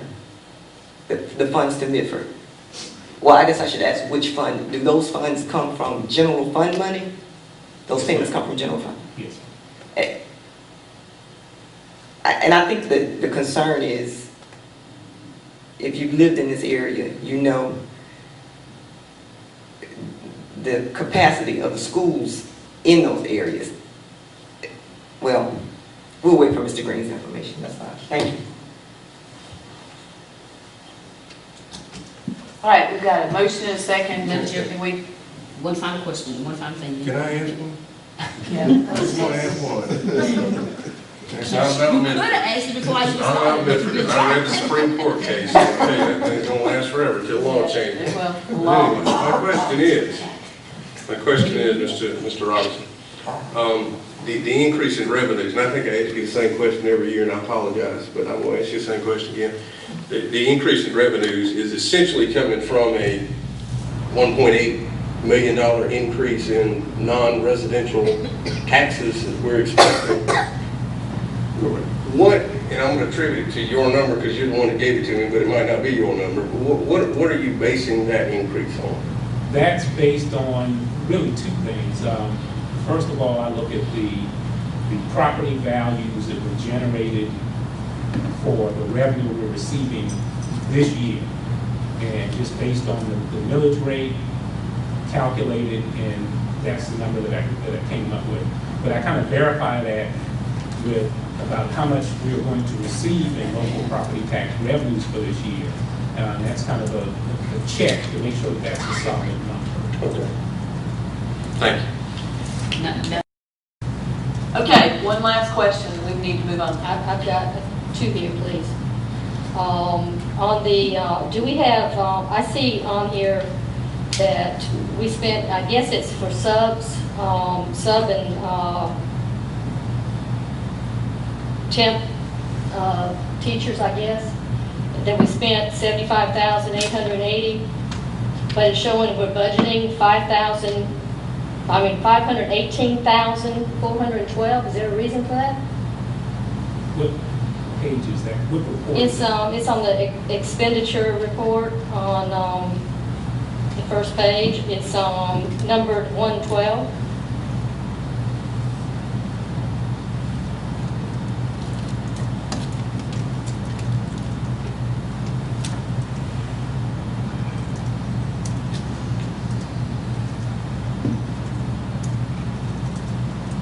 Yes, there is actually a reason for that. That's just a difference in classification. Some of our subs are paid through Kelly Services as outsourced. So when we record those expenditures, they're recorded under a different number, which is going to be 331. Some of our subs are not through Kelly, and so when we pay for them, and that's what represents the 75,000, they're paid for under this category of 120. But if you take the total amount for the ones who go through Kelly versus the ones in the district, then that budget figure is fairly representative of those two totals. Do you have the other amount out of what we're paying to them? I can get that for you for the next session. Okay. And then the next question was, as far as the legal fees, I'm showing here that the legal fees are showing as we spent 83,547, and we're still budgeting 307,707. Is that correct? That's correct. So why is that? The legal fees there are two amounts. We have legal fees that are under the board's budget, and I don't change that unless the board wants to change that amount. But we also have legal fees associated with some of our foreign teachers that we may have to sponsor, and that's the additional amount above and beyond the board amount. So you're saying that's above the 43,000? That's above the 282,000 that's in the board's budget. So how much total are you saying that we have spent in legal fees?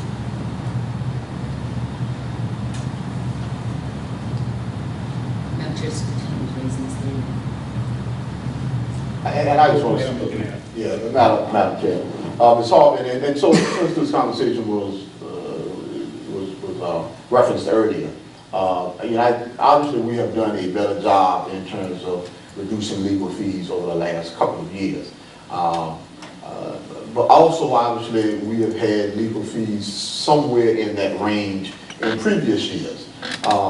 I would probably say, even though I am happy with where we are, and I'm quite sure board members are as well, I would wait until this continues for multiple years before we determine that we don't necessarily need that amount to be budgeted. If historically we have had to expend those amount of resources, me personally, and once again this is the board's prerogative if you want to change it, I would rather have enough budgeted than not enough budgeted in the event that our legal fees end up being similar to where they were in previous years. But we have a fund that that money has been saved each year that's going into, which is called what? Fund balance. Right. Okay. You got the fund balance. So if you have a problem that happens, we have that fund balance to come back to. This looks like this is being a slush fund because it's been used for bonuses. It's been used to send the chorus class to Disney World instead of for legal fees. So I certainly think we're budgeting way too much when we're a very little amounts being spent, as we've been saying.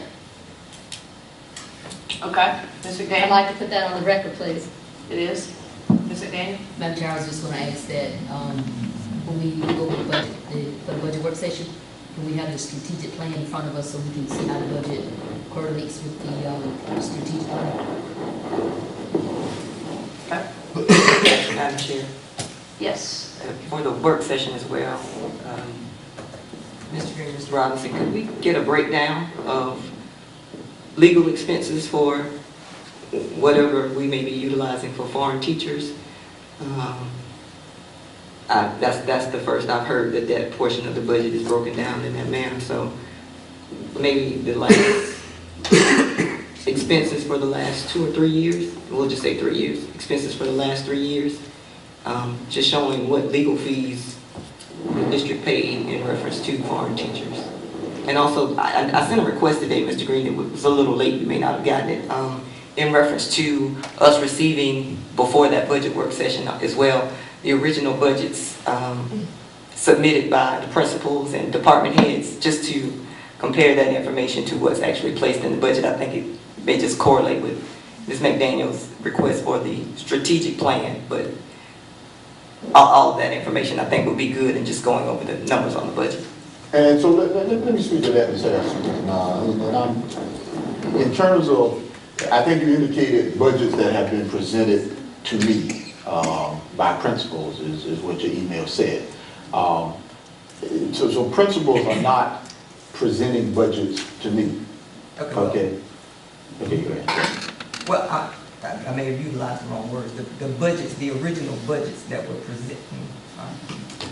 The original budgets that were presented by each school or department. And I think what I'm asking, the reason I'm asking is because in the wake of years and years of teachers sometimes saying we don't have the funding to do this, the funding to do that, I think just to put my mind at ease that we are passing a budget that is fully funding our schools and everything that our students need above everyone else. I just want to make sure that we're being responsible in delegating those funds to ensure that the schools have everything that they need for the students is my only reason for it. And so I think what you're referring to, Ms. Harrison, is a process where the cabinet meets with department heads and principals to evaluate, for lack of a better word, a wish list. If you had unlimited resources, what would you like to see in your respective departments? And so I will tell you that that list probably would require that we add $10 million to the budget. Because if you come to a principal and say, well, given unlimited resources, what would you want? I mean, I'm going to give you, I got 100 things I want. And so I think we need to be clear now, just because a principal said, I would want this, I want this, I want this, doesn't necessarily equate to rather this is an immediate need. Okay, and so in terms of a budget and really that process of kind of giving unlimited resources, what would you want? Yeah, we kind of talk about two different things there. And so, I want to caution you, if that's what you're referring to in terms of that conversation with principal, then that's going to be different than the budget that they submitted. Right, no, sir, that's not what I'm asking for. Okay. And I'll tell you specifically what I would be looking for is things related to academics, or if a school wanted more funding for transportation for field trips, things of that nature. Now the wish list, I kind of know how that works, but I would assume the process would be yourself and your cabinet, whoever presents the budget to you, you all go through that. And even the information that you present to us, you would say, well now, this is what was presented.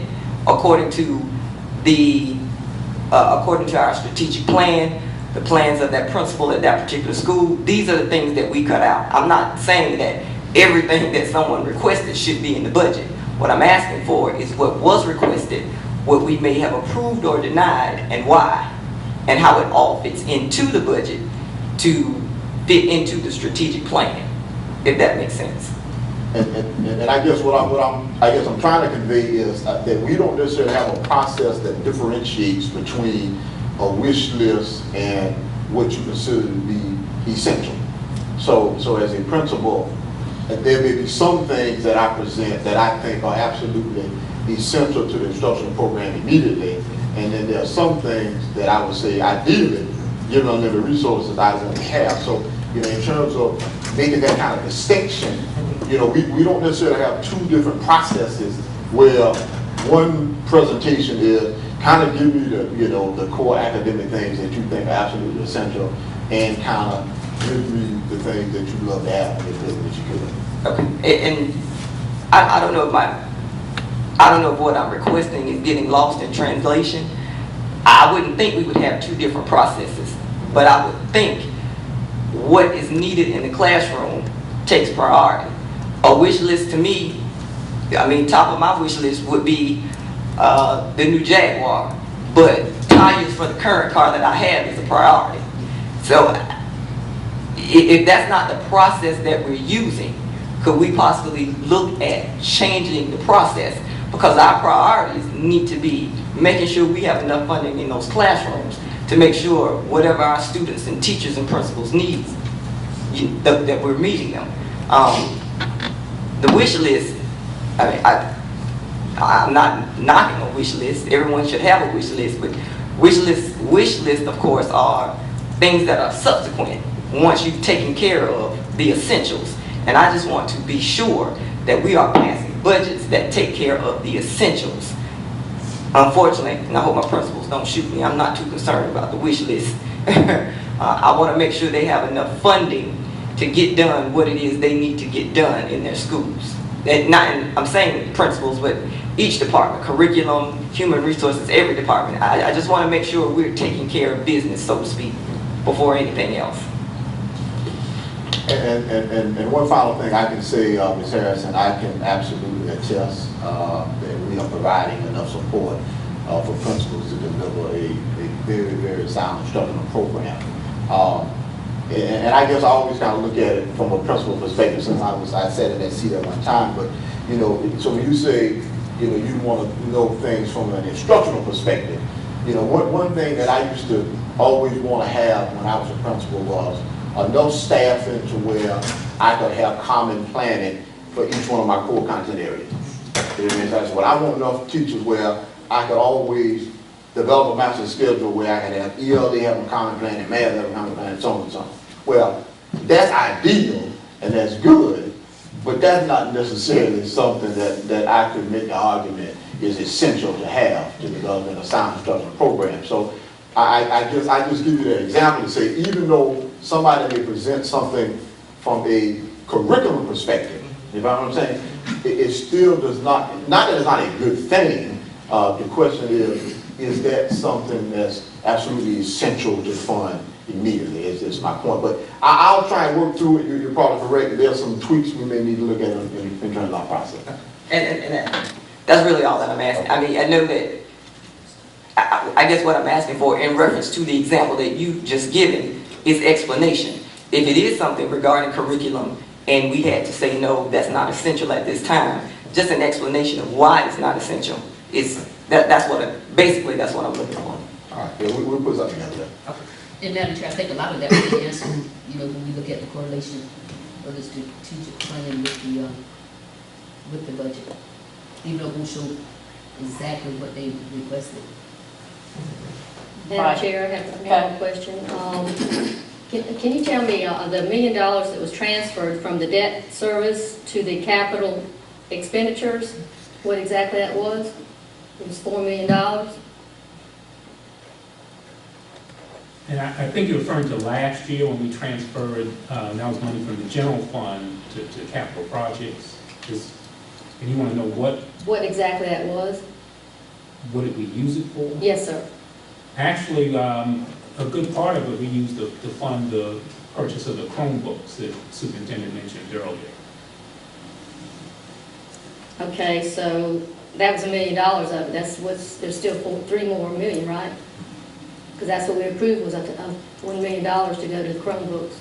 No, we approved the transfer of $1 million, and we didn't use the entire amount on the Chromebooks. I think the total may have been about $600,000, I believe. Okay, so what else? Can you recall other things that were spent from that? Okay, it's all just to kind of remind you exactly how that worked. If you remember, we had approximately $1.5 million, a surplus on last year that could have been transferred to fund balance. Yes, sir. The proposal that I made was that the board approved transferring about $500,000 to the fund balance and utilizing $1 million to fund our one-to-one initiative and the renovation of the current career center to house GOA transportation, so on and so on. So those funds in consultation will be used to fund the one-to-one initiative, which has already transpired to a certain extent, and to provide assistance in terms of renovating the career center. So the rest of it went to the new career center? It will, yeah, so we will use that. I mean, of course, we have not got into all of the renovations there, but eventually we will. For the renovation of the existing career center. Okay. While you're mentioning the existing career center, what's going to happen to the materials that are there currently as far as the supplies and things there? I've had several people saying they're possibly interested in putting bids on that. Well, what I'll tell you, Ms. Hartman, is most of the things that are still in good condition will be coming over here. I mean, it's not as if... I understand that. Yeah. I'm just asking what's going to happen to it. Yeah, well, I mean, the things that are in good condition that will be coming here. In terms of the items that we determine are not suitable to transfer here, I guess we've not made we don't have a plan yet. Rather, we try and do an auction or sell it through state surplus. We really hadn't gotten to that point yet where we determine what we will do with those items we won't transfer. Will you come back to the board on that? Because like I said, I've had several people ask me about that. Yeah, I'll be happy. So, thank you. Okay, let's go back to the budget. There's a motion and a second and lots of discussion. So those in favor of the first reading, the proposed budget for fiscal year 15-16, $37,401,195, please signify by the raising of the right hand. 1, 2, 3, 4. Opposition? 1. Abstention? 2. Thank you. We'll move on to human resources. Madam Chair, while Human Resources getting ready, that's all right, I asked them. You had to do your report, yes? Yeah, I asked them. Good evening, Madam Chair and members of the board. Under Human Resources, there are 3 items. Item 1 being certified resignations and terminations, where the superintendent recommends the board approve certified resignations and terminations for current staff members who will not return after the conclusion of the 2014-15 school term. This includes Exhibit 1A, 1B, 1C, and 1D. And Madam Chair, as you recall, special motions are required. Will you say that again? Exhibits 1A, Motion is required. 1A, B, C, and D, and special motions are required for B, C, and D separately. Madam Chair, I'll make a motion that we accept superintendent's recommendation on Exhibit 1A. Is there a Will second? you say special motion? Let's treat that separate. All right, I second. Thank you. There's a motion by Mr. Frick, second by Mr. Miller. Those in favor of the, You have a question, Madam Chair. we're not going to on personnel items. What, can you repeat what the motion is? Accept the certified resignations. All those in favor signify by the raising of the right hand. 1, 2, 3, 4, 5. Opposition? 2. Madam Chair, in regard to Exhibit 1B, I move we accept superintendent's recommendation that the contracts of 3 induction contract employees not be renewed for the 2015-2016 school year pursuant to Section 59-26-40 South Carolina Code of Laws. I second. I tell you, nobody talk right now. Thank you. We have a motion and a second to accept the superintendent's recommendation that the contracts for 3 induction contract employees are not to be renewed for the 15-16 school year pursuant to Section 59-26-40 South Carolina Code of Laws. Those in favor signify by raising of the right hand. 1, 2, 3, 4. Opposition? 2. Abstention? 1. Madam Chair, in regard to Exhibit 1C, I move we conditionally accept the superintendent's recommendation that the contracts of 1 annual contract employee not be renewed for the 2015-2016 school year, subject to the employee's appeal rights pursuant to Section 59-26-40 South Carolina Code of Laws. Thank you, Mr. Frick. Second it. Thank you, Mr. Miller. There's been a motion and a second to accept the superintendent's recommendation that the contract, one annual contract employee not be renewed for the 15-16 school year, subject to the employee's appeal rights pursuant to section 15-26-40 of the South Carolina Code of Laws. Those in favor signify by the raising of the right hand. 1, 2, 3, 4, 5. Opposition, 1. Abstention, 1. Thank you. Madam Chair, in regard to Exhibit 1D, I move we conditionally accept the superintendent's recommendation that the contract of 2 continuing contract employees not be renewed for the 2015-2016 school year, subject to the board's duty to review this matter on the merits in a hearing pursuant to South Carolina law. Second it, Madam Chair. Thank you, Mr. Frick. Mr. Miller, there's been a motion and a second that the superintendent's recommendation that the contracts of 2 continuing contract employees not be renewed for the 15-16 school year, subject to the board's duty to review the matter on the merits of a hearing pursuant to South Carolina law. Those in favor of that recommendation signify by the raising of the right hand. 1, 2, 3, 4. Opposition, 1. Abstention. Opposition. Opposition, 2. Abstention, 1. Thank you. Madam Chair, the next item, item 2, the superintendent recommends the board approve recommendations for certified staff members. Those are exhibits 2A and B. Madam Chair, Yes, sir. accept the superintendent recommendation, board approval of the certified staff.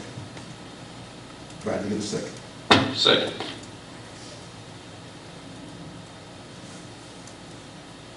There's been a recommendation, a motion and a second that the board approve the recommendations for certified staff members. I'm assuming that includes exhibits 2A and 2B. All those in favor of 2A and 2B approvals signify by the raising of the right hand.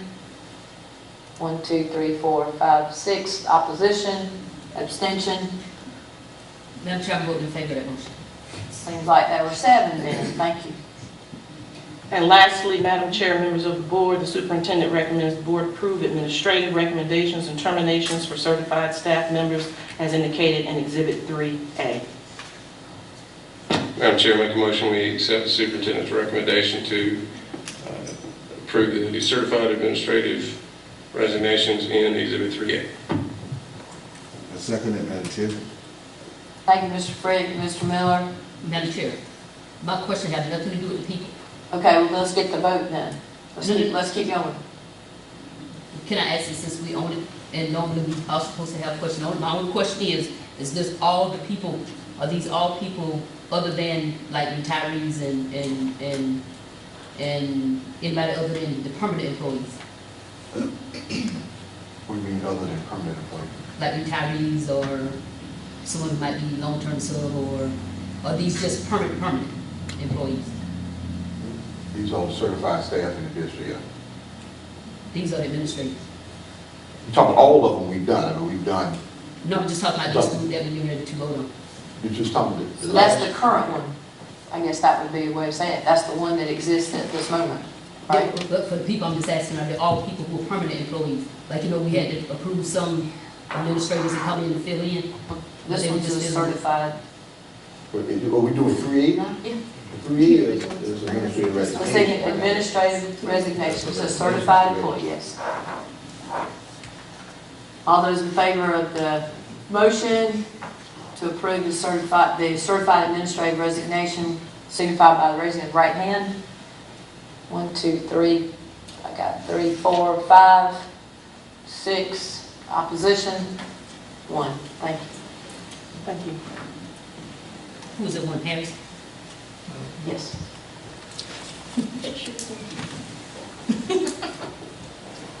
And we'll move on under the board chair report. There's been a request to discuss board travel. I didn't receive any outlines of what the topics were, so I jotted down a few. The use of the district credit card is one, travel arrangements that are made through the state vendor is one, repayment of the, any payments that were made if the board member cannot attend. Should there be a limit of board members attending conferences? Is there a limit to spending that each board member could have per year? Those are not my suggestions. Those were just topics that I jotted down that might be topics of discussion. Does anyone have a topic of discussion that they want to bring up about board travel? Madam Chair, if I may, just briefly, one of those was mine. When we were doing the review of the minutes policy, I was looking through several different districts, and I noted there's at least one district that put a limit on the number of trips that board members could take. Now, I'll be the first to tell you that I think conferences are very valuable. You have excellent networking opportunities, see people from around the state and the country, and you get to learn a lot of valuable information. However, I think there is still a public perception that is a paid vacation, and I assure you it is not. I would argue with anybody who says that. However, as elected officials who are up here today talking about the budget, I think it's incumbent on us to make sure that we look like we're responsible stewards in what we spend on our own travel. So I don't have that before us today. I just wanted to discuss that and say I think it's something we should look at. I certainly think folks need to go to the state annual conference. I think there's benefit out of the national conference. I don't know that 7 people need to go to the national conference. I'm not saying 7 people have gone to the national conference, in the legislative conference, but I think it's something we should be aware of with public perception. That was a key issue that County Council faced with one trip going to Hilton Head, and we had the opportunity to go on several trips. So I just caution the board. I really do think it's something we should look at. Thank you. Thank you.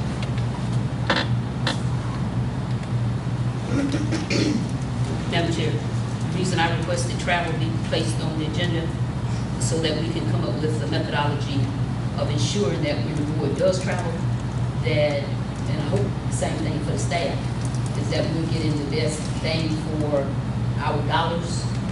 And let me digress a minute before I finish up with that. The check that was issued to me for the Embassy Suites, I'm returning back to staff, and I'm asking staff to reissue that check to the Embassy Suites and to pay for the room for the national conference rooms in Nashville. And we just need to come up with some kind of way when I asked for the travel to be booked for my plane, we went back and forth and back and forth and back and forth. And I think you finally authorized the superintendent's board clerk, whichever role she was functioning in, to book the travel at a much higher rate than what I had found the ticket. And when I asked about the P cards that we had once approved for the district, it was stated at the last meeting that those P cards were never used. And I know the district have credit cards, so I would like to know in what instances are we using those credit cards if they're not being used to secure travel, to try to make sure that we get the best rates possible when we do travel. So is there any Well, I'm looking at the policy, and the policy says the district will prepay hotel reservations, plane or train reservations, registration fees, if requested in accordance with the accounts payable section. And I'm certain that there are, under accounts payable policies or practices, those, state vendors that we should use and things like that. The last minute of finding a flight or a hotel that's, much cheaper, that's a noble attempt, but at some point it's too late. If the district if the board clerk has been directed to make those hotel reservations or plane reservations, I think that the wheels have started turning at that point, and at some point the board member shouldn't make their own travel, they should make their own travel reservations if they're going to, they want the cheapest rate, and find it, put it on your credit card, get reimbursed, if that's the way you want to do it. But Chair, my either way, question you asked, we but use the current I'm credit card still. for? But you're not answering the question. You know, but I'm speaking and But you're I'm not reading answering the the policy. But you're not And answering the the question. district will prepay, which is what the credit card, which is your question. No, that was, my question is The what are we credit card currently is using being it used for.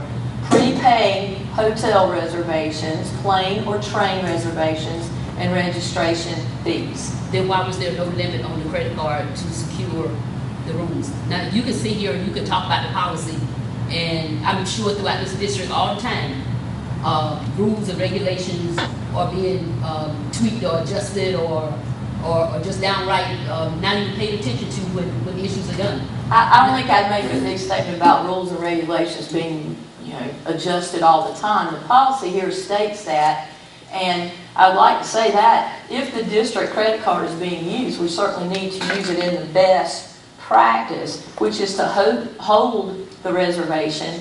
The district then sends the check well in advance to pay for the reservation. There's no need to use a credit card, and neither should a board member want to use a credit card in their possession that is not theirs, that belongs to Madam the Chair, you send the taxpayers. credit card information in advance, and then the hotel books, they stay on that same credit card.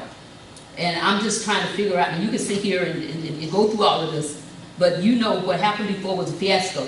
And what made it even more of a fiasco is either somebody on this board or somebody who worked for the district decided that they was going to try to get the newspaper to write an unnecessary story about board members regarding travel. Only thing I'm trying to do is, what we consistently do not do, is try to come up with something that we can work well together with in how we handle it. There was no excuse for the kind of money that we were spending on that trip when we could have done a lot better. Ms. McDaniel, we don't have problems with board travel with every board member. I didn't say we do, but at this particular time we did. And it wasn't just me. Not every board member, no ma'am. Because some don't travel, and you can tell by the questions they ask and everything else. But Madam Chair, we were able to save over $1,500. And you're making an issue of it? I'm sorry, what did you say? I said we were able to save over $1,500 by switching rooms. We even changed rooms to try to save this district that kind of money. Right, and how much did you spend? Well, I wasn't lined up to go to begin with, okay? But we tried to make the best as we could to save the district money. And then also, as far as plane fare, she was able to save half, but the district didn't do that either. And that was that a state vendor, an authorized state vendor? There's nothing that says you have to use the state vendor manager. Accounts And I think payable if you would does. travel and go to some of these conferences, you'll learn a lot and not make some of the mistakes that you're making up here. We don't need personal attacks, but That's that's not normally what personal, happens in email, so. Well, That's I all. think That's that's the- there for us to Okay, learn, we'll move on. to learn how the Thank district you. is run, and that's the only way you can There learn has that. been, the next item, there's been discussion about board compensation, and right now it is, there's a policy that is in the board docs, and it's $35 per meeting. Is there any discussion about that? As far as the policy, Madam Chair, may I speak? Go ahead. Are you saying in there that you can approve whether a board member can go to a conference? No? Well, it sounds like it's possibly can be interpreted that way.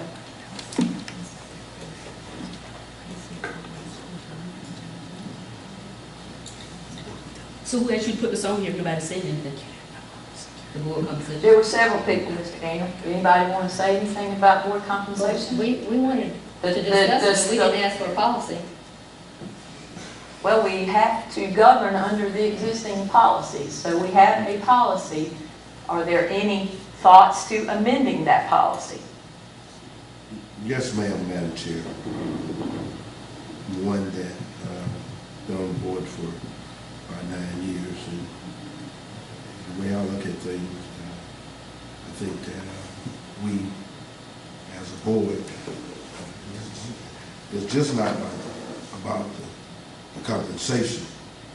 But then, if you look around at a lot of the boards, school boards around the state, their compensation per month is they've been, I ain't gonna say, well, it tickles it, you know, $1,100, you know, $1,200 or whatever per month. Some of them. Okay. And I'm just saying that it's something that I would like the board to look at, you know, come up with something. I know we serve the same constituents as county council, okay? And that, you know, in my opinion, we do more work because we are I call it the grassroots of this district. If you go through the school district, you go through the schools, you're dealing with the parents. And so I think that it's something that I would like to see the board look at. You know, I don't have per se a figure that I would, but I think we should be at least half worth of county council. This is my opinion. You know, and so whatever they get, I think we need to at least look at half of it. I mean, you know, and so you know, you as I say, we didn't get on this board for the money, but I think that we can, you know, we didn't get on this board just to lose either. You know, going to different places and what have you.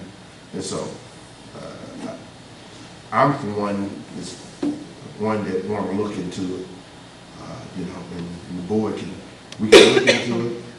Y'all feel, you know, whatever, you know, y'all feel, then we can move on. And if not, then God bless us. You know, I just need to say that. All right, thank you. Mr. Britt, you had some comment about that. Well, I'd explored that issue as well when I was looking at the other districts, and I noted that there are not very many districts out of the, I think there's some 81 or so in the state of South Carolina. Not very many districts where the board received absolutely no compensation. So I do think it's something other than the $35 that we get. Comparable, I noted in Lancaster County, who's not noted for spending a whole lot of money, at least in my opinion, gives their board $400 a month. So I agree with Mr. Miller. I think it's something that should be explored because it is a service we provide. We run to serve our constituents, but he is correct that we do give of time, we do sacrifice time with our family and other endeavors we could be involved with. So I would say it's something that we should continue to explore. And I think if we could ask Dr. Green if next time or look some other point, we can include the school board association worksheet on or documentation on how much the compensation is for the individual districts. Ms. Harrison, you look like you were moving. Yes, ma'am. So, and I'm just making a statement. In one breath, we're saying the perception of the public is that we spend too much money in travel to become educated, yet we'll turn around and ask to be paid. I think we need to thoroughly talk this out and work through it before, and I understand what Mr. Miller is saying, being he and Ms. McDaniel being the most senior representatives on this board, and probably a little more work was put in years prior to.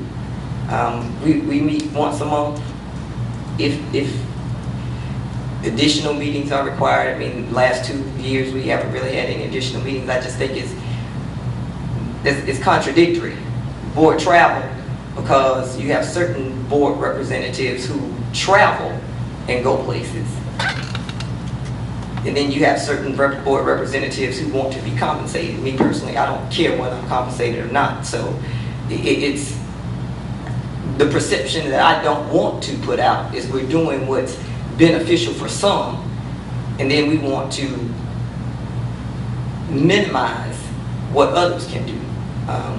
I'm not totally against compensation. If it's something that the majority of the board agrees to, that's fine by me. I have the option of refusing compensation, but we can't in the same breath say we're spending too much money traveling, and then we say we want to get paid. That's completely contradictory. Can I respond to that quickly? I think it was attributed, and I'm not saying you were attacking me, it's a discussion, and that's what I want to do. I want to discuss it. But if you take, for example, the $400 that I said that Lancaster gets, that's $4,800 a year. In looking at the travel that occurs, average trip is between $1,500 to $3,000. Yes, ma'am? Yes. No, ma'am. No, ma'am. I looked at the travel for the last 2 years. No, ma'am. No, ma'am. I'm talking about per trip. I'm talking about per trip. Individual per trip. Per individual. No. No, ma'am. There's some folks who have taken 3-4 trips in a year, and that begins to add up. If you're doing it, huh? What was the number you just stated? I said it goes between $1,500 to $3,000. If you're going to the national, it's going to go up to $3,000. So not every trip is that expensive. Don't get me wrong. But if you're taking that number of trips, then that gets pretty high there too. So I certainly understand the questioning of my saying we're spending too much on one side and then saying we need to spend more on the other. No, that is a valid question. But I think that's my justification on why I think we should look at it. And I do mean to discuss. It should be a discussion all the time. Madam Chair, Yes, ma'am.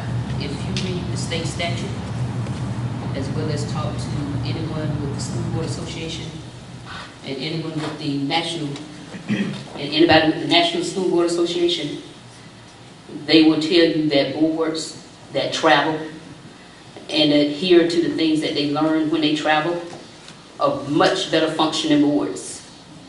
So there's value that dollars cannot necessarily be placed on what's learned when you travel. My second statement is to Mr. Frick. Lancaster board members always send their people to travel. They always travel. So in addition to them getting compensated, they understand the value in having wise and knowledgeable board members. Thank you. Any further discussion? Okay, we'll move forward. The budget work session will be in 2 weeks, 6 o'clock. Like to set an end time for say 7:30. Ms. Hartman, I understand that that's not when you can attend, but again, by phone is certainly fine if that's the option. Questions could be entertained through in any way, and I'm certain that Dr. Green would be happy to answer those if you made an appointment with him. So I'd like to know how that was dated. Did you check with other board members when you said that? I didn't poll anyone. No, I didn't. So why wouldn't that have been brought up last meeting to us to talk about? Just like the retreat, you say throw dates out, but you hadn't done anything on this either. Right. Well, last year we met 2 weeks after the board meeting, after the first reading. So that seemed to be a logical time to do it again. 2 weeks after the board meeting, at the first reading. So that's what we'll do. Well, I want to put on record that I was not unable to do it, and we were not told ahead of time prior to this meeting. I take that back. We were told at the intergovernmental meeting that that's when it was set up, and we were not asked, is what you're saying. Nobody. Madam Chair. Yes. I just would, are we asking that questions be sent in to Mr. Green for staff prior to, since we're putting a time limit on the work session? No, I was just saying it would be nice to have an end time.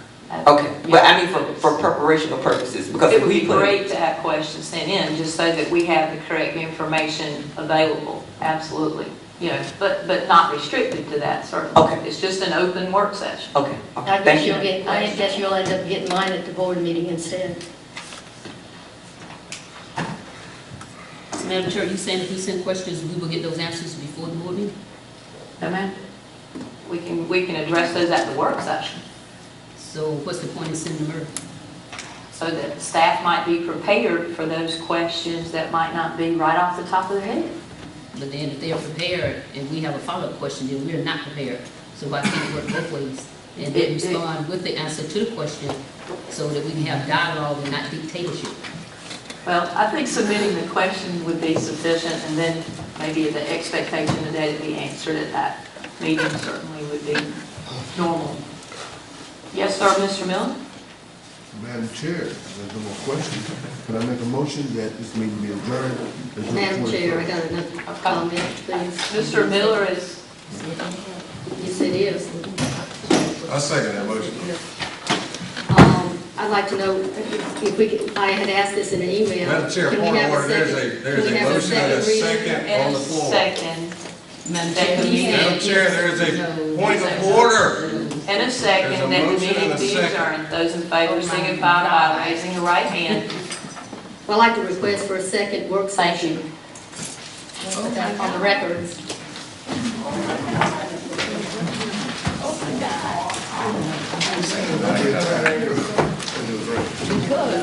What's my